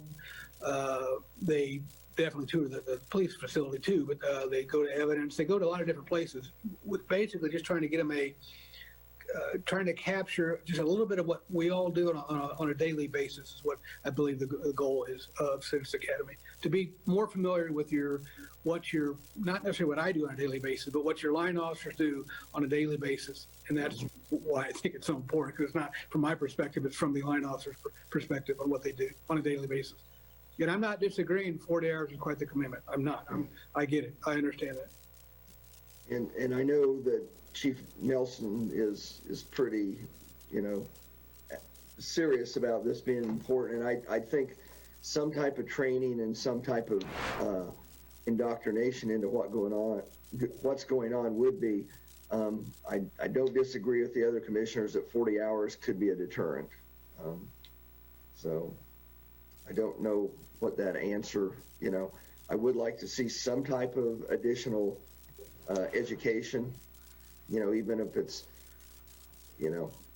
if we could do something in a couple evenings where they could, or whenever they're available, and could see there could be some things done out at the training center, in the classroom there, the simulator be used a little bit, if we could do something in a more like and again, don't want to minimize what you do, but in an 8 to 10 hour, I think they'd find interesting, educational, but yet doable, perhaps. Commissioners, if I may, there's a lot of topics, a lot of observations, and a lot of suggestions, and this probably is where Robert's Rules of Order could work to your advantage more so than usual. Not to be overly formal, but I guess I would suggest that if you've kind of wrapped up your conversation generally, you might want to go through the document just calling out sections. And if someone wants to propose an amendment, formally propose an amendment, and then if there's a second, you can deliberate on that. And those amendments can be voted up or down. And by the time you get to the end of the document, you'll know what your amended document looks like to vote on. Otherwise, we may be trying to talk each other into submission all night.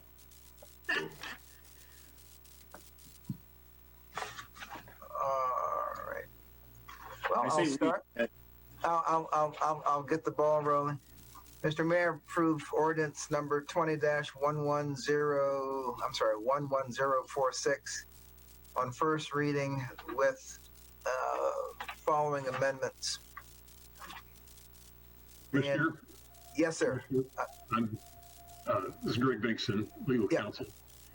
Sorry to interrupt you, but and I'll look to Mr. Scragg to see if he agrees with me, that I think if you start out with a main motion simply to approve the ordinance, and then we would be open for however many motions to amend you all might wish to consider. If we start out with a motion that includes amendments, we're a bit hamstrung as we attempt to consider all of the amendments that any one of you might wish to suggest. I'm getting better at this. That my brain told me to do that at first, and I got to the fork in the road and went right instead of left. Thank you. Yeah, I agree. If I could elaborate just a little bit, if you take that approach and you make one amendment, one motion for one amendment at a time, then you can vote that up or down. If you start mixing multiple amendments, then you lose sight of who's voting for what reason. And won't be able to get a consensus on anything. All right. And In that case, I have a question about how exactly that would work. If we do a blanket approval of the ordinance as it stands, and then we go through and we're talking through different amendments, how will we know that the final product is going to be something that we would have approved? So these would just be amendments to the motion, and we'd vote them up or down as we go through it. And we hope the city clerk is keeping track of everything. To Commissioner Hodges' point, and Commissioner Hodges, am I correct that your concern was that we would vote on that basic motion to approve? Right. And I didn't clarify that the thought would be that motion is made, that's the main motion. Okay. that would not be voted upon until you had exhausted your consideration of any amendments. Hopefully you have a finished product, and then the final vote on the main motion would occur. So after we've done all the amendments that we would do, we would have a second at that time? No, we'd have to second it to start the discussion to entertain the amendments Right. to the. Yeah, I think you would want to, if you want to. Motion and a second. You'd want a motion and a second on the Okay. main motion, presumably to approve on first reading. But then there would be whatever time is needed Multiple to go amendments through addressed. consideration of any number of amendments you might wish to consider, All right, I will and being upon the finished product. set the time clock back 5 minutes, and Mayor Hoppick, move we approve ordinance number 20-11046 on first reading. I'll second that. Okay, we've got a motion and a second. Do we have any amendments to that? Yes, I move that we amend section 30-82 to emphasize that the roles of the board are to assist the police department in policy development and also to educate the public on the role of the citizens board.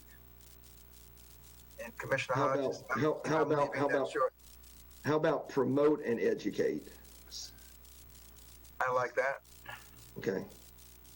Promote what? Promote and educate the public about the Citizens Review Board. In other words, go to make it more They're promoting the board. Well, in addition, well, we would educate on policy development, but and Commissioner Hodges, if I'm off base, let me know. But also to specifically educate the public on the role of the board and how the board can be of service to police and citizens alike. And I think that's why I was kind of in favor of, instead of having the 4 points, having five and breaking number 1 into its 2 discrete components. Number 1 being advising the police department on policy development, and then number 2, educating citizens about the advocacy work that the Citizens Review Board does, and then going through the rest of the items in sequence. I'm fine with that idea. I think that makes sense to me. The way it reads now, it's a little confusing, and I think that clarifies it a great deal. So if I could, Greg, there's a reference to a particular statute. Is this wording at all because it's trying to mirror state statute? Yes, that's what prompted that insertion. That can be either left in or deleted from the language that you see there is the language directly from the statute. With the proposed split into 2 separate ones, that's certainly fine. I believe if we wanted to leave the reference, it would more appropriately relate to the first, what would I assume be the number 1, although that was as much as anything so that anybody reading this draft would know where that came from. So it's certainly not critical to the text that those statutory references remain. Could 1 be left as it is and simply add a number 5, which would reference Commissioner Hodges' earlier suggestion? Just leave 1 intact and then add a separate number 5 to promote the board and its activities. That leaves, Simple and clear. that leaves number 1 ambiguous. Yeah, I would say the sequencing probably warrants what Commissioner Hodges suggested. Okay. In terms of the sequence. All right. So can I try to restate and see if I'm on track Yes. here? So one would read, and I'm taking some liberties here, but trying to meld all this together. One could read, advise and assist the police department in policy development related to racial or other bias-based policing by police officers and the police department pursuant to KSA 22-4610C3A and amendments thereto. A new 2 would be to promote and educate citizens. And I think your original wording, Commissioner Hodges, that I got the first pass was about the purpose and existence of the law enforcement citizen review board. I didn't pick up your wording the second time. Yeah, something about, I think the advocacy nature of the board. But I mean, I think that just, however that comes together, I don't think it's a big thing just to recognize that the board has an obligation and a responsibility to promote what it does and to communicate to the citizens what its purpose is. So promote, advocate, and educate to the citizens the purpose and existence of the board.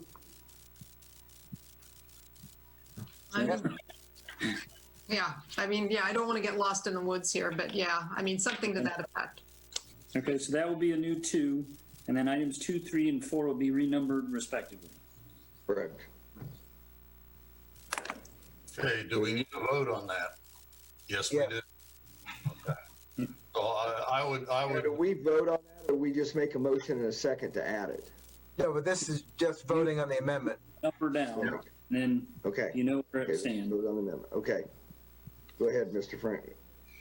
I would move that we take number 30, section 30-82 relating to roles and responsibilities, sub-item number 1, and divide it into 2 sections, the first of which is to advise the police department policy development, and the second is to do what the city manager said.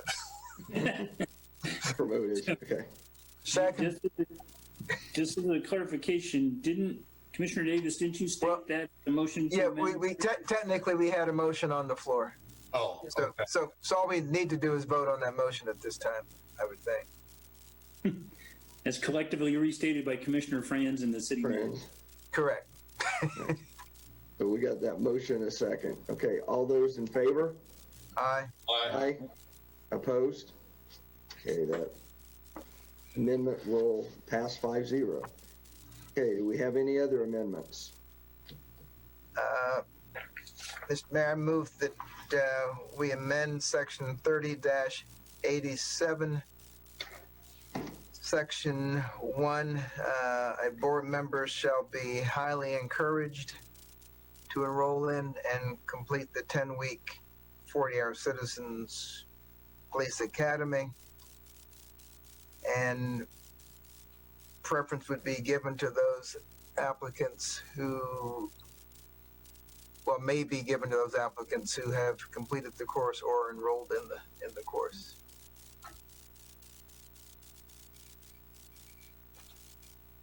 I'll second that. So I'm guessing.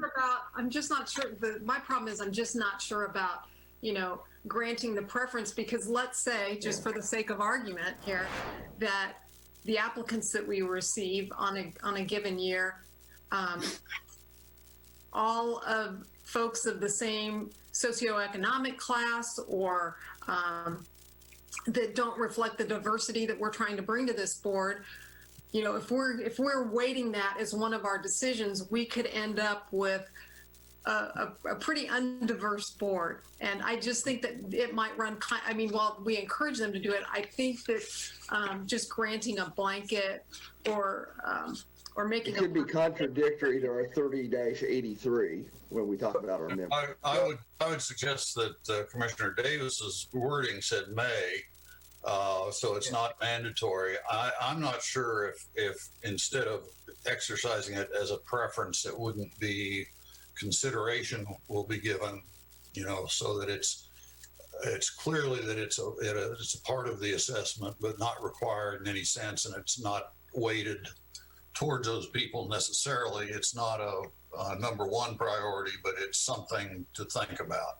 Well, let me throw in another suggestion. How about consideration for reappointment to the board? This would be a factor in considering reappointment, because let's face it, the first year nobody's going to have a chance to complete it before they get appointed. So the first year everybody's going to have to get a pass anyway. So it may be if someone wants to be reappointed to the board, then that consideration becomes more important. So this is Mike. I apologize in advance, and I'm trying not to make this a Robert's Rules of Order class, but three things just came up. Commissioner Hodges, your comments about the preference could have been stated as an amendment to the amendment. So you could have made a motion to amend by striking. Commissioner Franz, your suggestion could have been stated as an amendment to the amendment by striking preference and inserting consideration. And then Commissioner Davis, you kind of, and this isn't as technically Robert's Rules of Order, but you kind of offered up a friendly amendment to the main motion as the mover, that as a friendly amendment, I would accept a change. I say all that because if you're willing to go to that level of specificity, it will help you be more productive as you work your way through this. Well, let's do it by the book. All right. Mayor, if I may. Yes. Another observation, as far as the structure, 3087 speaks to requirements upon appointment. And I think we can certainly, if you wish to make that highly encouraged rather than required, we could do that in that section. I think you would probably want it then instead to be number 3 or the third, since it's not strictly a requirement. But more importantly, if we are getting into the question of preference on appointment, I think we need to address that where presumably in 3083 subpoint 3, when we're addressing the 7 persons to be appointed other than the member of the Human Relations Commission and the police officer. Because if we're talking about qualifications warranting consideration in relation to appointment, I think that's what you're talking about if we want to include that preference. And just from a standpoint of structure of the ordinance, I think it would need to be addressed in 3083. May I ask a question in regard to section 3083, Mr. Bankston? Since we went ahead to 3087, there was an amendment that I wanted to make on 3083. Do we need to proceed through this numerically in sequence, or do we deal with 3087 and then come back to 3083?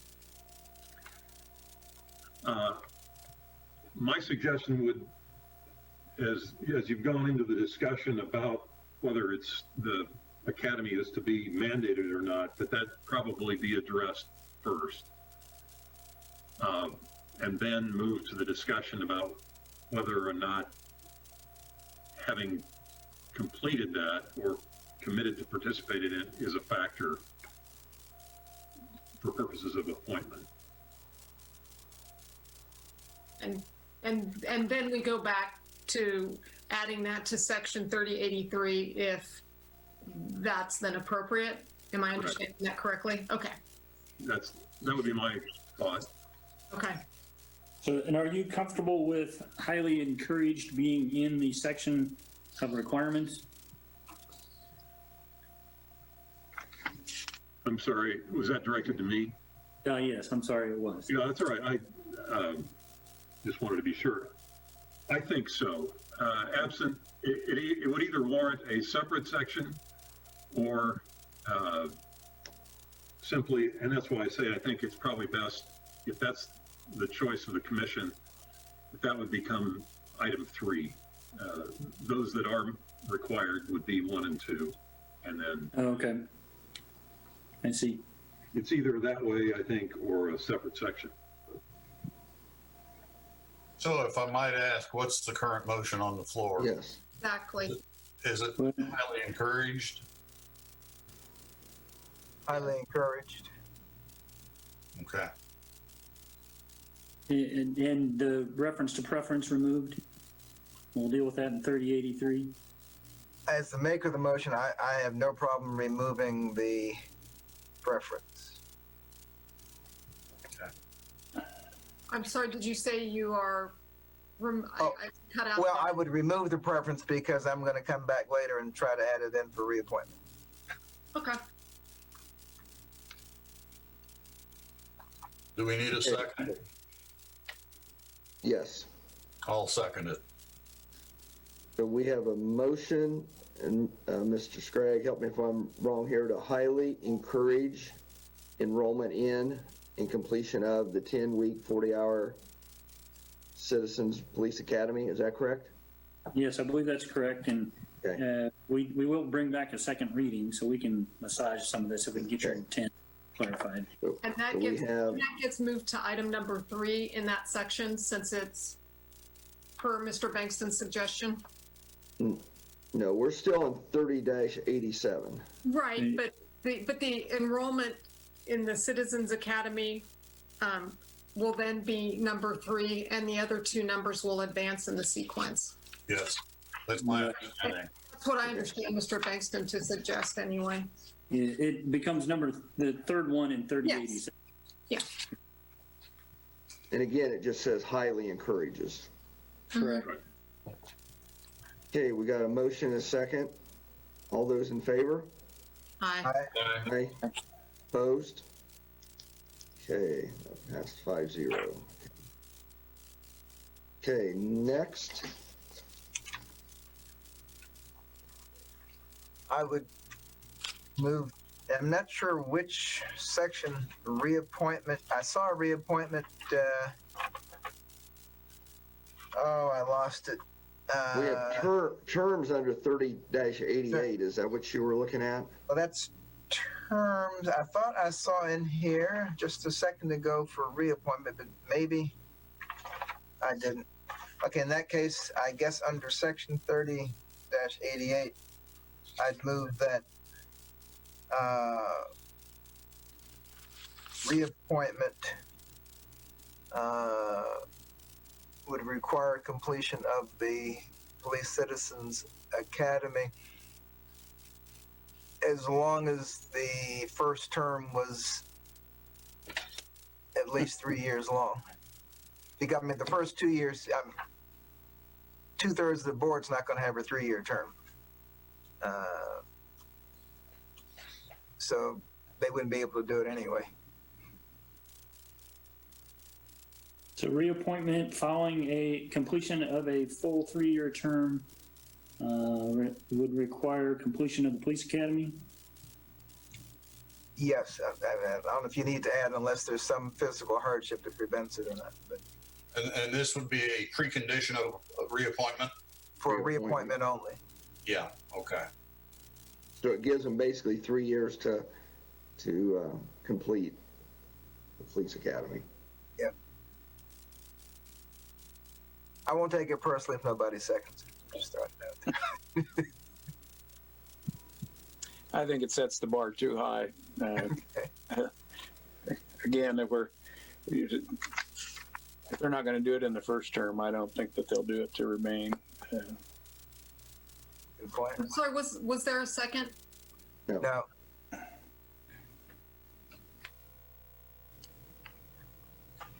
Okay, that motion dies from lack of a second.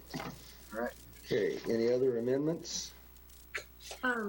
Yes, on section 3083, membership, I would at least like us to consider striking item number 2, a current member of the police department.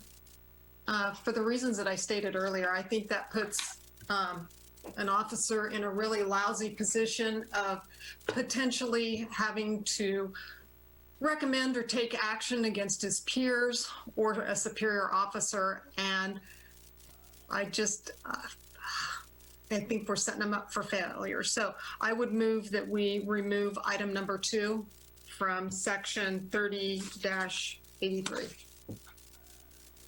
Second, I'd like to get the discussion. Second. Well, let me speak to that. This is a hill I will die on. I will not support the ordinance if that is removed. The intent behind it, I understand it may be uncomfortable for some of the officers, but I think it is extremely important that we give the rank and file a sense of participation in the process, a sense of belonging, a sense of investment.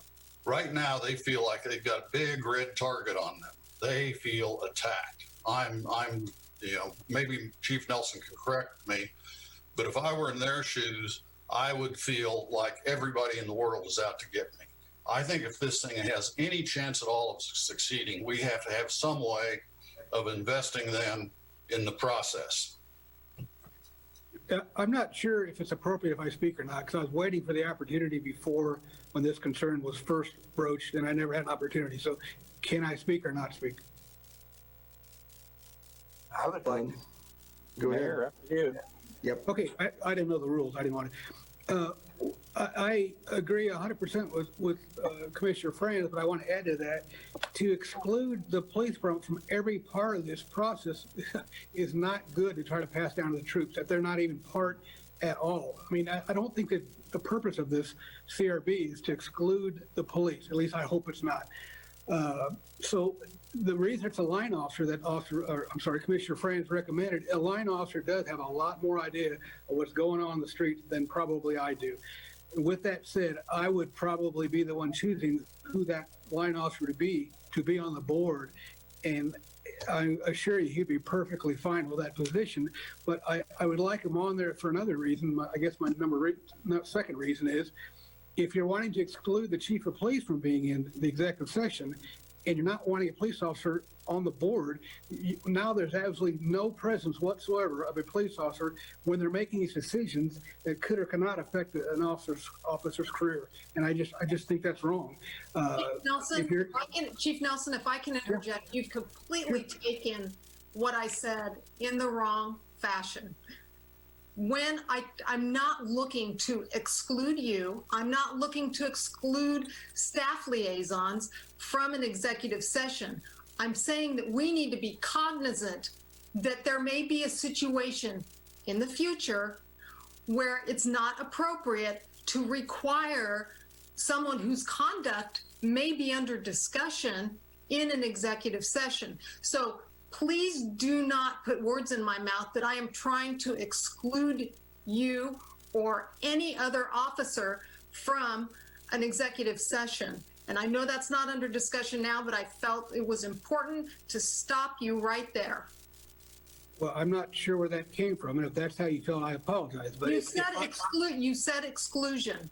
If I'm excluded from the executive session, I'm excluded. If an officer is not on the board, he wouldn't be in the executive session, so therefore he would be excluded too. That's all I meant by that. They would not be present. I wouldn't be present, and the officer would not be. The line officer would not be present if they were excluded from the board.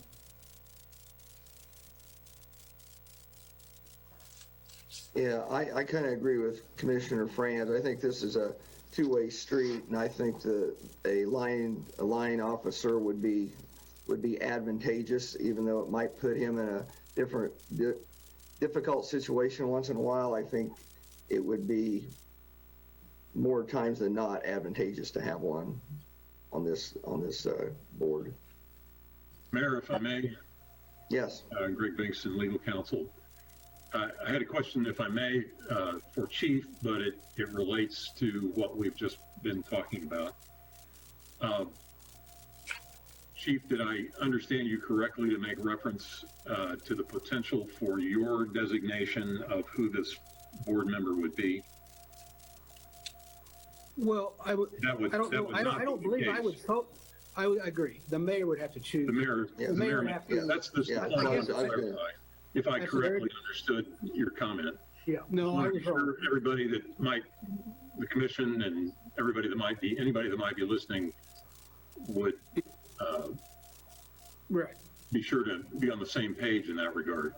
If I could rephrase that, and you are correct, I apologize. It'd be my recommendation, and it would be up to the mayor whether or not to accept that recommendation. I think we need to I would like to add that any police officer who's interested in doing it, that could fill out an expression of interest form, would fill out the chief's recommendation. We have occasionally gone through this before with boards and commissions where the staff want to recommend somebody, presumably because they think they'd be good in that role, but it always raises the question of if there are other considerations. Right. So I think it's purely an expression of interest response. And, obviously if well, I think we have to keep that clear. That has to be great. and that is the way that it's currently drafted. Yeah. I would say that with respect to Commissioner Hodges' position of the terminology shall, with respect to the executive session, the city manager is not given the right to be in an executive session. No one is except for the 5 commissioners. And I think this has to be structured in a similar way. If I could suggest, why don't we focus on this one at the moment? We're on 30.83. Yeah, that's under a different section. Yeah. Okay, we're on 30.84. No, 30.83. I'm sorry. 83. Yes. Yeah. Item 2. So just to reiterate, any law enforcement officer that fits the parameters for appointment to the board and the parameters that we've laid out may submit a submission of interest form, and it is not, there will be in no way any endorsement or promotion of one candidate over another. We're going to evaluate them all as neutrally as we would all of the other applicants. Am I understanding that correctly, that applicant will be treated no differently than the other applicants? That's the way I would plan on doing it. Okay. That would be my intent, because that is the way we do all of our boards and commissions. Right.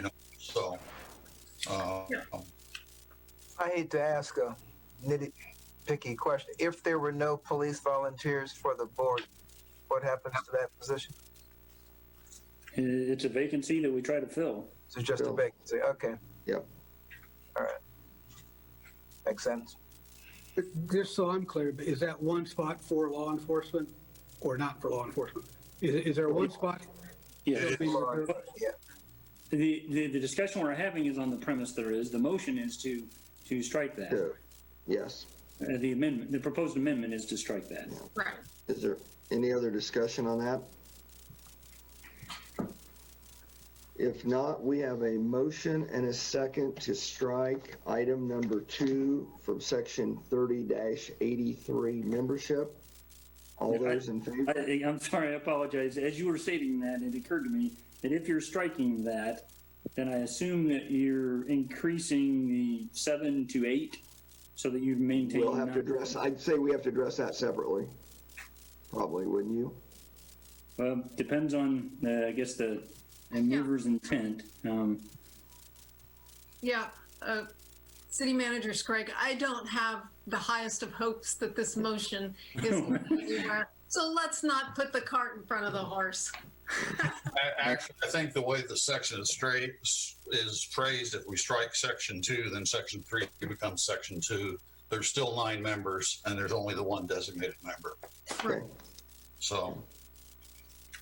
Okay, we have a motion and a second to strike item 2. All those in favor? Aye. Opposed? Nay. I heard 3 nays. Did I hear a 4th? I don't know who you heard. I'll do that. I'll do it by roll call. Okay, Commissioner Hodges? Aye. Commissioner Ryan? Nay. Commissioner Franz? Nay. Commissioner Davis? Nay. And Mayor Hoppick is a nay also. Okay. Any other amendments? Well, it's an informational one, which I don't know if it'll require an amendment. Is there any other qualification of the Human Relations Commission appointee? I mean, do they have to jump through any hoops other than being on that commission to be, is that an appointed from the chair of that commission, or are we taking EOBs from that, or? That is a good point of clarification. For the BZA, the Planning Commission nominates one of their members to serve on the BZA and the County Planning Commission, I believe. And so as we drafted this, I kind of had that format in the back of my mind, but I don't know that the draft as written articulates that. And we also had conversation about whether we wanted to clarify it any further, and our concern was the length of time they have in the Human Relations Commission might impact how long they could serve in this role, but we chose not to get into that level of specificity just because then it starts to create ineligible members and eligible members, and we didn't want to intervene that far. So I'll defer to City Attorney, but while we talked about the Human Relations Commission possibly nominating someone, I don't know that we've worded it that way, have we? No, and if that's what was intended, that's, I did not, if you had asked me, as I understood, we were attempting to follow the model that we have gone to with the Planning Commission members of the Board of Zoning Appeals and and in my mind, I thought that was a separate process and not involving a recommendation or nomination by the Planning Commission. But if I'm my approach was based on a possible misunderstanding of how that works. I'm sorry. Well, we had a meeting of the minds about we wanted to replicate the process. Apparently, we may not have a meeting of the minds about the process. I'm afraid so. If it's permissible to the City Commission, my suggestion would be that our intention is to replicate the process used for the BZA and the Heritage Commission appointment, and we can clarify that between first and second reading if that's acceptable. Yep. Yeah. Yeah, I think so. I will admit that in the back of my mind, it was based on my experience with the Arts and Humanities Commission. They have a liaison to the CAD committee, I believe. And that is basically a designation by the Arts and Humanities Commission, but I did not verbalize that. So I'm, whatever works the best in this case, I think would be appropriate. And we'll synchronize between first and second reading on that one. All right. And did we address 30-93 yet? I'm honestly, No. Okay. We have not. Did you want to do it, Commissioner Hodges? Sure. Under section 3093, I would move that we amend item D, the following sentence: the staff liaison and chief of police may be included in the executive session as informational resources, along with other persons the board chooses to invite to participate as informational or advisory resources relevant to its deliberations, to bring this in compliance with our other executive session policies. Second. Okay, we have a motion and a second to amend 30-93, paragraph D, to read: the staff liaison and chief of police may participate in the executive session as informational resources, along with other persons the board chooses to invite to participate as informational or advisory resources relevant to its deliberations. Discussion. I think it brings it in, it makes it analogous to the City Commission. I mean, 99.99% of our executive sessions include, city manager and city attorney. I think I can only remember one where we asked them not to come in, and we almost had to have an executive session to see if we thought we could handle that. But it's, practically speaking, I would anticipate the police chief would be there for 99.99% of the meetings, but it does give that board the right, in whatever situation it might be, to exclude it. So if I may, I'm going to try to tread lightly here, but I was the one that advocated for that language, and I think there may be a clarification that needs to be made, because I don't, and the city attorney's welcome to weigh in here and disagree with me, but I don't view this body as being analogous to you as the governing body. They are making within the chain of authority and the chain of command within the organization, they're making a recommendation to the chief of police. The chief of police then needs to take under advisement to exercise his authority. And as you work your way through the organization, then that ultimately comes to me, the city manager, as a personnel item. And since it is a personnel item, that conversation is going to happen in executive session. So if the chief of police is not part of that conversation, they're going to come out of executive session and give the chief a decision and a recommendation without any context for the chief then to decide what to do with that recommendation. Again, my only concern is in the future, if there's an executive, I mean, just as there would be at any level, whether ours or another one, if there's a discussion that has to include discussion about the chief of police, I think that board needs to have that option available. Yeah, and I picked up on that, your point there, and I think there could be a caveat, provided that they are not the subject of the, I don't even want to call it an investigation, the deliberation. I understand your point there. So rather than an alternate approach, if that is the concern, would be to say something along the lines of provided that they are not the subject of the board's deliberations. I like the may language, because I think, like Commissioner Davis said, 99.9% of the time they are going to be included. And I think that's something that when you're talking about board orientation, especially with your chairman of the board or president of the board or however that's organized, that's part of their education and orientation, that they understand that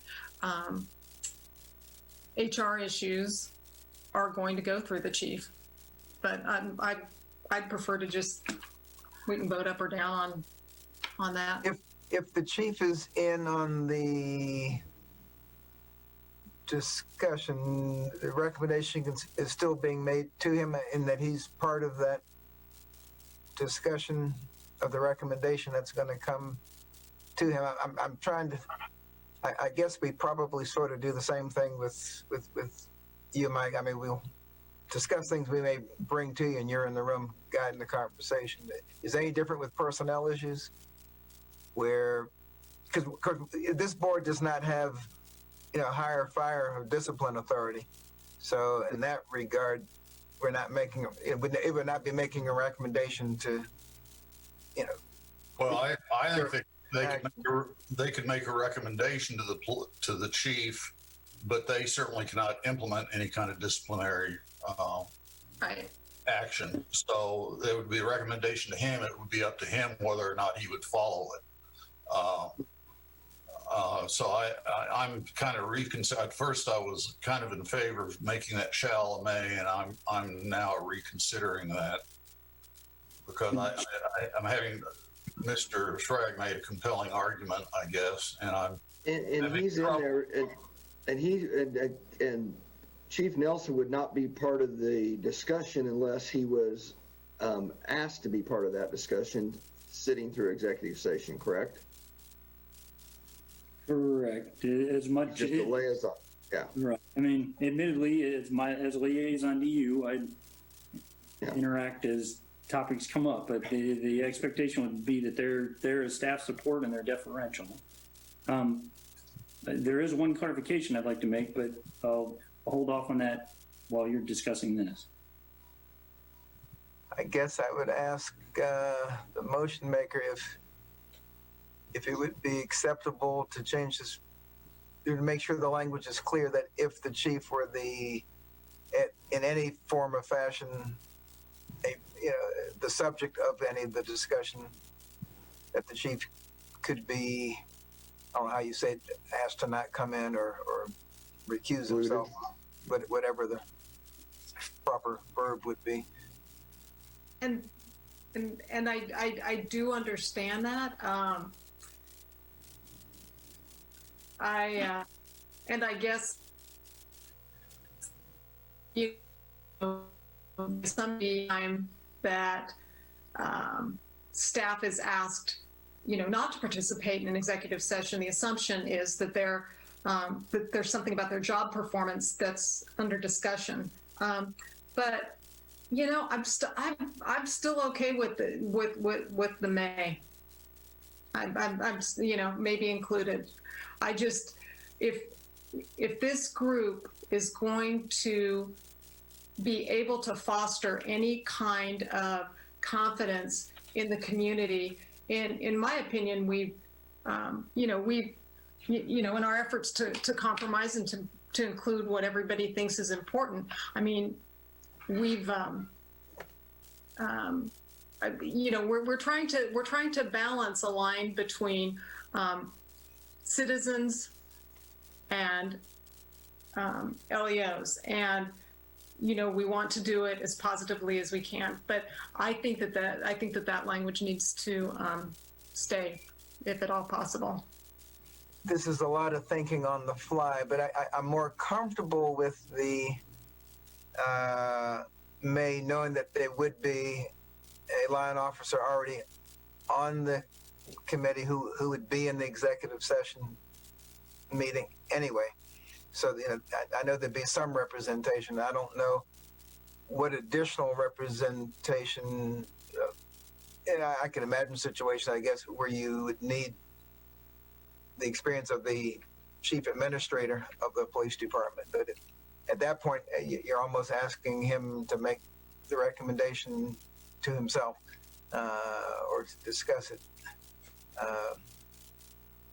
Boy, this is a rough spot to get all the way to the end. What the conversations are, there's a lot of knowledge that can come from the chief. So yeah, I don't know. We have a motion and a second to change it from shall to may.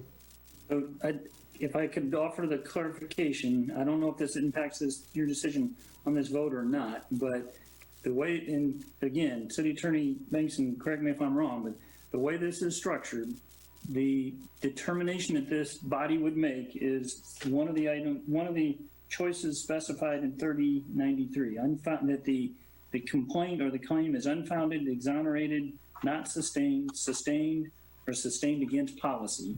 And that this has been built specifically to occur in advance of a disciplinary decision being made by the chief, so that the chief of police can factor that recommendation in. But this is not structured for the board to recommend termination 5 days without pay versus 10. This claim is founded or not. Chief of police, here's our finding, you need to proceed accordingly. And if the chief is not agreeing with that body, we talked about providing ongoing reporting and that becoming a topic in and of itself, or if unfounded complaints are not being dealt with enough significance, then that's another issue. But this is not structured for this body to make discipline recommendations. Correct. Yeah, I think this body just decide if the process went appropriately, if evidence was considered, how the chief disciplines his or her own rank and file is up to the chief. I wouldn't want to get in on that. Anyway, yeah. That kind of entered the conversation here, and I wasn't sure. I was concerned that there might be some confusion about that. Right. From a procedural perspective, if everything else was settled except this issue, and there is a desire to change one's mind on this one particular part between first and second reading, does that send it back to first reading? I'll defer to the city attorney. No, I think this question could certainly be addressed as a second reading item, along with your review and consideration of the amendments that have already been made. All right. Call the question, Mayor. Okay, we got a motion and a second. Question's been called. All those in favor of changing the word shall to may, signify by saying aye. Did I hear ayes? Nays? Nay? Okay, was that 3 nays, did I hear? I believe so. Okay, so that was 3-2 to leave shall in there. Okay, any other amendments?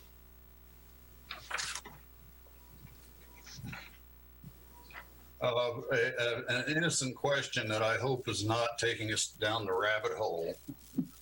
Commissioner Hodges had an issue with the language relating with overrepresentation of minority populations. I'm vaguely uncomfortable with that too. I mean, it just, and I'm not sure I can put my finger on why, and I don't know if that can be wordsmithed to be stated in a slightly different fashion, but still have the same meaning, and that, you know,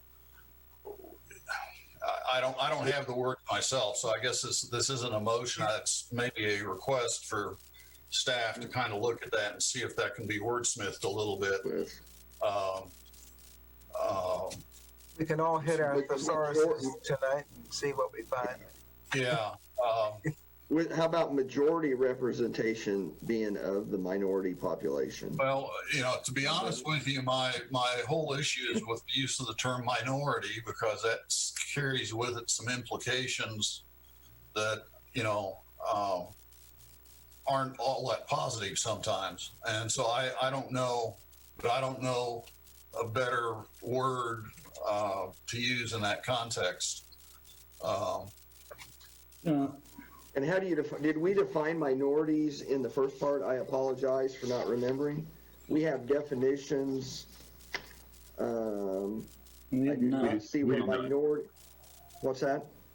We did not, Mayor. We define minorities because, you know, we had talked about that being, you know, the Hispanic, Black community, the gay and lesbian. I mean, so I guess, should we define minority? Well, it gets tricky. You know, I was thinking about the word recognition of minority populations. And where it gets tricky is that not all minority populations in this country are discriminated against. So you're going to go further down the hole. Yeah. And without being blatantly, right, you got to be blatantly specific for what's appropriate in 2020 and 2022. You got to probably come back and redefine it. You know, it may be like the Supreme Court thing on obscenity or pornography. Can't define it, but I know what it looks like. I know it when I see it. But to Commissioner Davis's point, as we staffed that through, we looked at, and really, I was looking at some of the choices we have on our expression of interest forms to designate your race and ethnicity. And so I was looking at that, and technically there's thousands. Mm-hmm. So obviously that won't work. The other thing we looked at was, you know, if we left it as just reflecting the racial and ethnic diversity of the city of Salina, and you look at our racial and ethnic distribution, the numbers are so low that it wouldn't even equate to an appointment. What some cities have done, organizations have used the term non-majority, in which case you're only referring to one group as opposed to trying to define a group that has 1,000 members in it. Okay. Well, I'm sorry I asked. Right. I'm sorry I brought it up, but I did think that there was maybe more of a way to say that we recognize the strength that diversity will bring to this board, and, you know, and that being kind of a foundation of this board is to recruit underrepresented populations, whether that, you know, non-majority, underrepresented populations, anything. But I also found that language kind of. Well, or you could say, inclusion of underrepresented populations. If you really want to get into a sociology class, there's those who will say that certain minorities are harder on themselves because of the way they've been brainwashed. We could go into a history class and discuss this for about 12 hours. So the reference to, we'll work on the wordsmithing of it, but the concept of being dedicated to underrepresented populations in place of overrepresentation is acceptable as an improvement? Could you say that one more time? I didn't say it very well the first time. The reference to underrepresented populations is preferable to the current stating of overrepresentation of minorities. I mean, that's. I don't know what's preferable. Can we just kind of give that some thought? And if we've got anything, if anybody has any suggestions, they can get them to you and bring them back next week. Sure. The consensus is the concept of what the end goal here is acceptable to The end goal's the same. We're just not sure how we want to say it. Okay. Yes. Okay. May I ask a question related to that, Mayor? Yes. In looking at this sentence, and I understand the point about the term overrepresentation. I can't deny it. It had kind of the same effect on me. Does it help if we reel back all the way to the beginning of that subpoint B? Is it helpful at all to try to close that in by saying reflect without correlation to population the racial and ethnic diversity of the city of Salina, period? yeah, that's better. That's a lot better, I think. That sounds good. Is that? Could you read that one more time? Yeah, read it. Simply, if you look at D,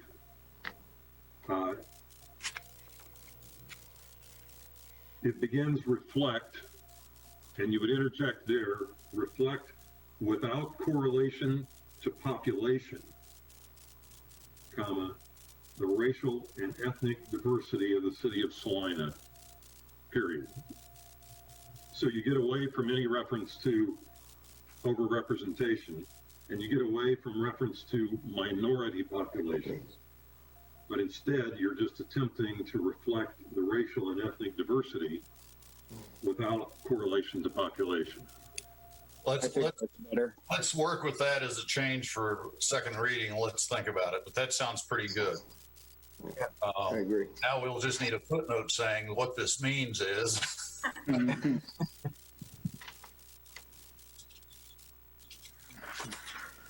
Okay, now we've had a motion, a second. We've made the amendments. Do we still need to vote on the entire ordinance? Yes. So if you're done with amendments, then you're back to the main. If we're done motion. with amendments, that's what I'm asking. Right. Yeah, I think Mayor, if I may, the motion now, and I frankly, I think we can go back to the original motion, and without being unduly parliamentary, if the maker of the original motion would consider restating the motion to approve on first reading as amended, and if the person who seconded concurs with that, you would be ready to vote on just your first reading as amended. All right. Mr. Mayor, then I'd like to restate, I move we approve ordinance number 20-11046 as amended.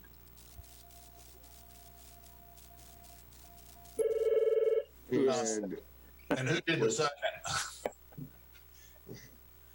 I did not write that down. Did Commissioner Franz or Commissioner Ryan? I will second it this time. I think I might have actually. It was Okay. Commissioner Ryan. It was Commissioner Ryan? Yes. Second, Okay. as Who's amended. second? Okay, we have a motion and a second to approve ordinance number 20-11046 on first reading as amended. All those in favor? Aye. Opposed?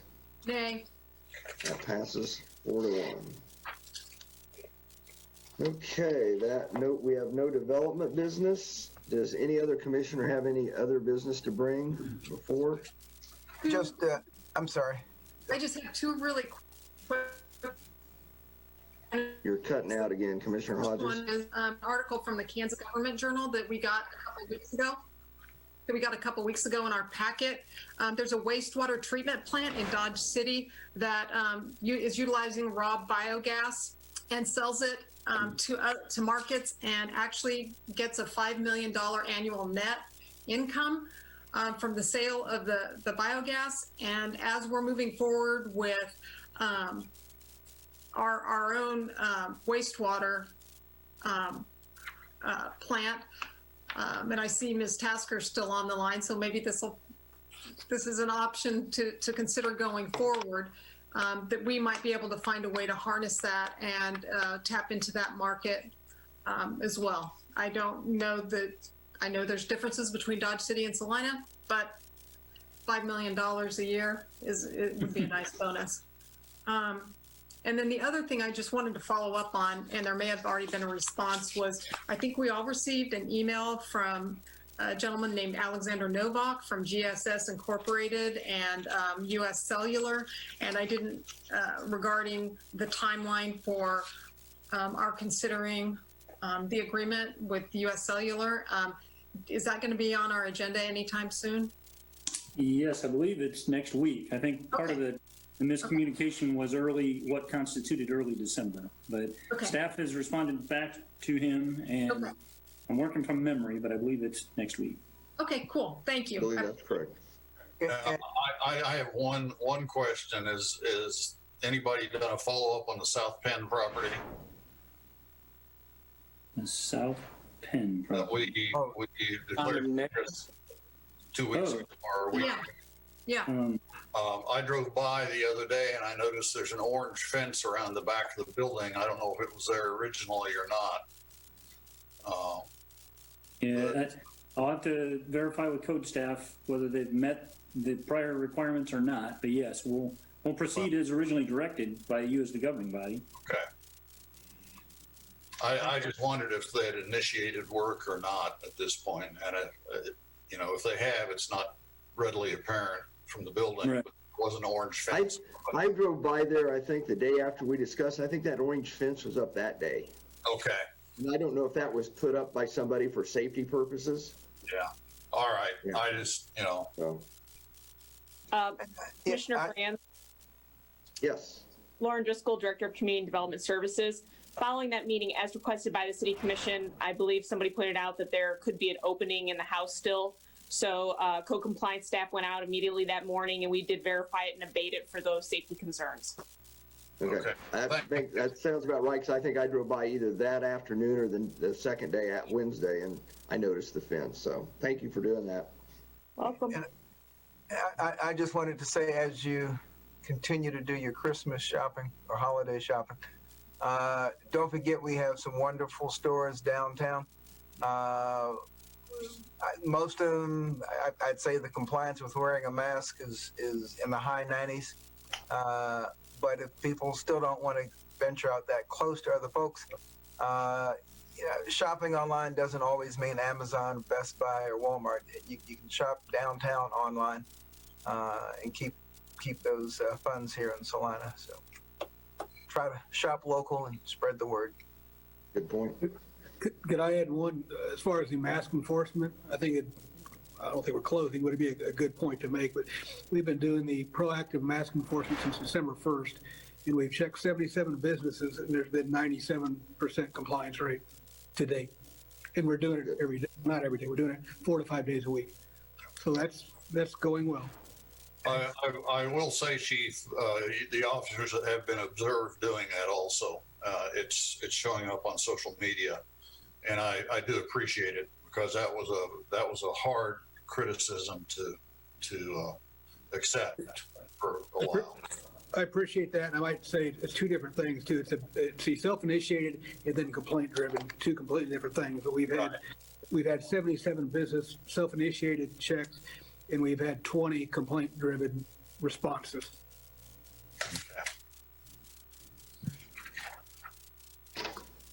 Okay, with that, we have an executive session we need to go into, and how long will we need on that? 25 minutes.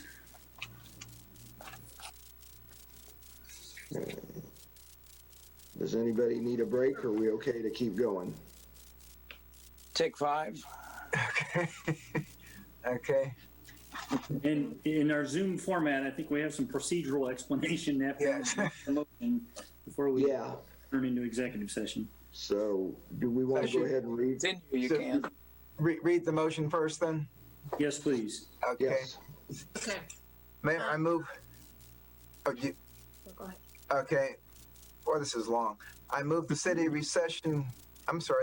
commission recess into executive session for 25 minutes to discuss the subjects of, 1, the legal considerations relating to the governing body's potential consent to representation of the city by the city's legal counsel, the firm of Clark, Mize, and Linville, in the matter of a proposal by a private entity to purchase real estate owned by the city under circumstances in which the private entity, A, is also a client of the firm, B, has consented to the firm's representation of the city in the matter, and C, has not been provided legal advice by the firm regarding the matter. And if the governing body anticipates publicly consenting to representation by the firm in the matter, 2, the legal considerations involved in responding to the proposal to purchase real estate owned by the city with legal counsel based upon the need for consultation with an attorney for the public body, which would be deemed privileged in the attorney-client relationship pursuant to KSA 75-4319B2. The executive session would start after 5-minute recess, and then the opening meeting would resume in this room at, let's say, 7:15. Well, 7:15. About 7:15, okay. And there is Okay. possible action to follow. Second, Okay, we have a motion second to go into executive session for 25 minutes, returning to the Zoom meeting at 7:15. All in favor? Aye. Aye. Opposed? Okay, Mr. Scragg, I guess you'll make sure that we get off of. Yes, Why? actually, what I'd like to do is ask Deputy City Manager Wood to explain. It looks like it's all, well, sign a media connection. There are a couple of individuals on here that may not be city staff. So I'd like him to explain the Zoom approach, how we're able to go into a private conference room and then come back to the main Zoom meeting for anybody that wishes to stay on the line and wait for us to return at 7:15. So, Mr. Wood, would you take it from there, please? Yeah, sure. So I have set up a separate break room they'll all open the room, and it should send you a pop-up message that you can accept to enter that room, and it will pull everybody from the main meeting into the breakout room, and then we can have our executive session. The regular meeting will continue to run as normal, and then as soon as we're done with the breakout session, we'll go back into the regular meeting where you can take whatever action you're going to take.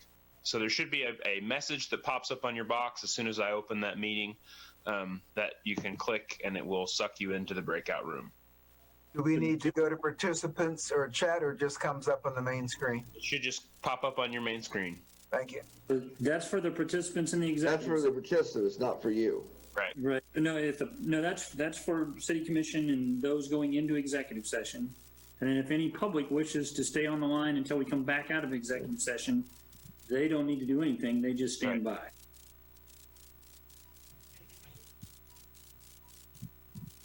so do we start our break now, or do we wait for the invitation to come up? That's what I say. I don't want to be caught in the bathroom when my invitation comes. But let's get Jacob. Let's just have you send the invitation in about 10. That'll work. Okay. Thank you.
it looks like all 5 commissioners, the city attorney, and myself are now unmuted.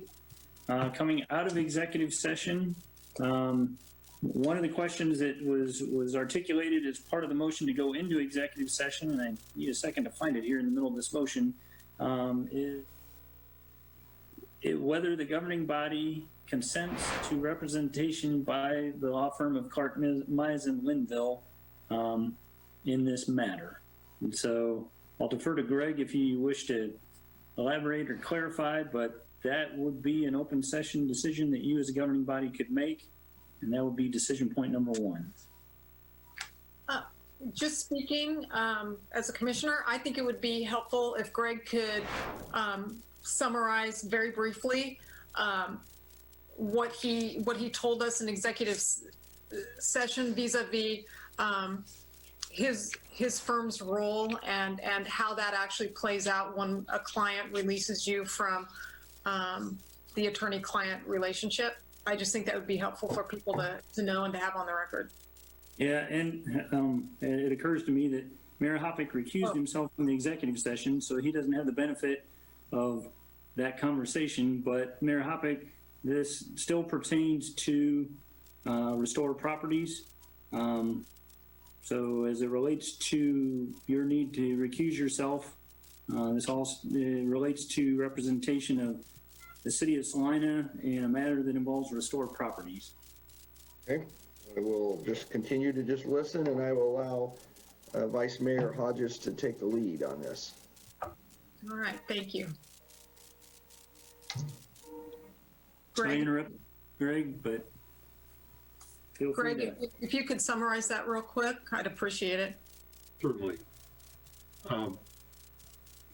We learned that the proposal presented to the city had been presented by Restore Properties, and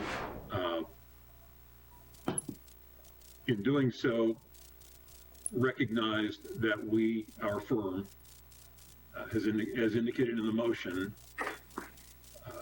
has and does represent Restore Properties, but has not provided legal advice in relation to this matter at hand, this offer to purchase property owned by the city.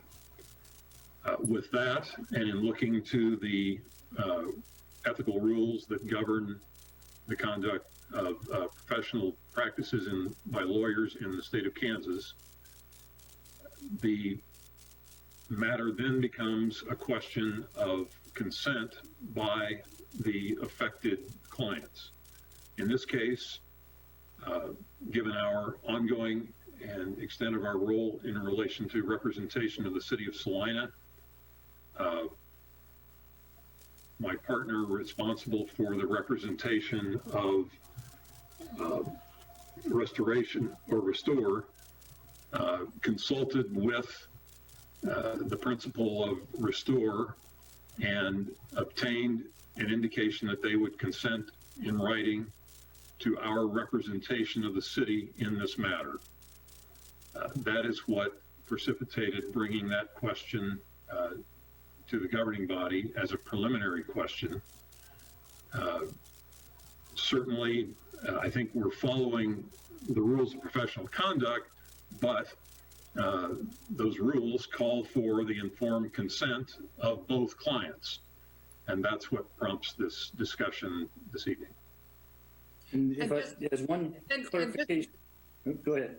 Sorry. Oh, I'm sorry. Just to be clear, Restore Properties has consented for Clark Mize Linville to represent the city, and so the attorney-client relationship and privilege remains with the city, and Clark Mize Linville does not have any interaction, any involvement with the matter at hand. Right, there would be no matter in relation to Restore as to this potential transaction. Thank you. And to further clarify, your partner has confirmed that there's been no counsel provided leading up to this. Clark Mize Linville has provided Restore Properties no counsel on this topic prior to this time. That's correct. Do any of the commissioners have questions or comments on this? No additional ones, no. Okay. I don't know if there's any members of the public on the line, but I guess if there are, it would be appropriate to invite them to comment at this time. So if there are any members of the public that have questions or would like to comment, please raise your hand. There's an option when you scroll to the bottom of the screen that I believe allows you to raise your hand and ask a question. But I don't think that, I think we've just got staff on here at this point. Vice Mayor, may I add one other point? Sure. Just to be hopefully clear to everyone and anyone that might be interested in the matter, we certainly understand, our law firm, we certainly understand that this is a matter purely in the discretion of the governing body. And the alternative is to identify other counsel. And there are other attorneys that could very capably handle the matter. So if, just to make abundantly clear, we're happy to do the work under these circumstances if that's the governing body's wish. But you certainly have alternatives if that is your wish, and we understand that. Thank you, Mr. Bankston.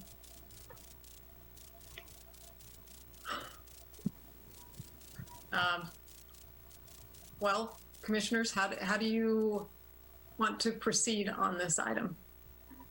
Do we need a motion to consent? I would make the motion to that the governing body consent to representation by Clark, Mize, and Linville in this matter. Second.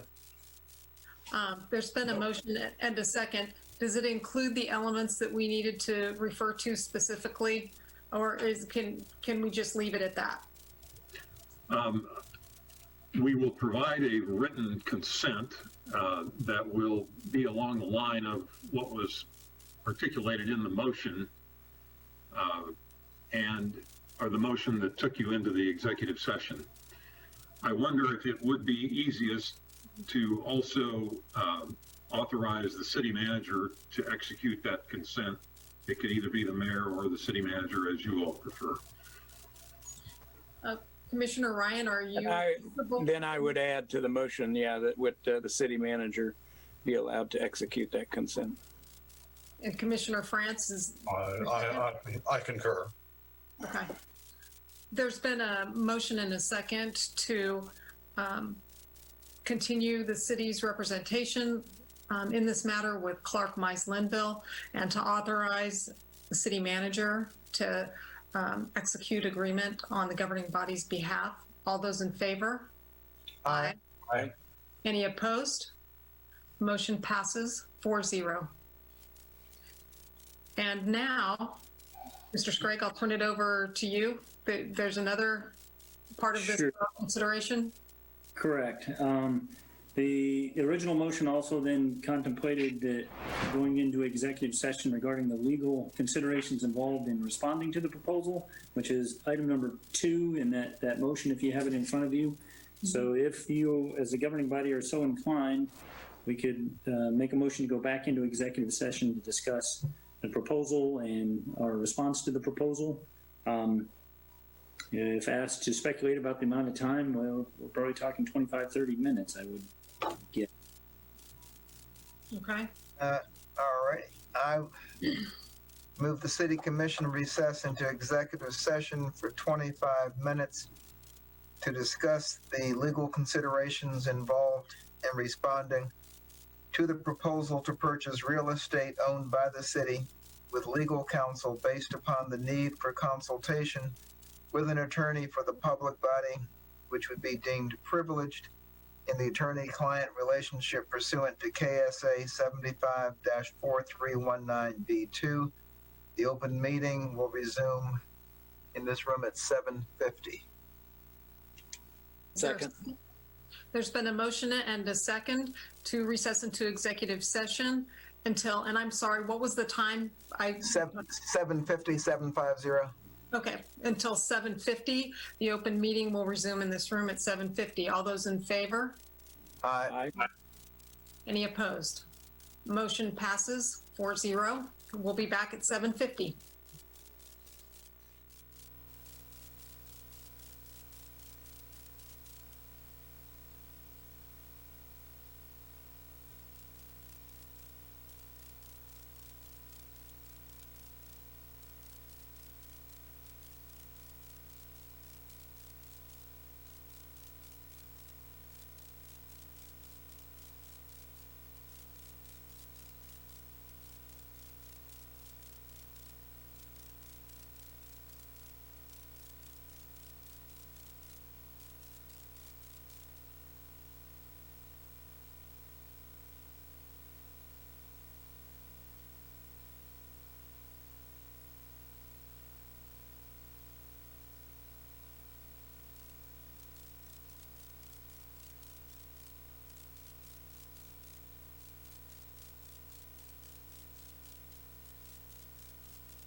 Are we all back?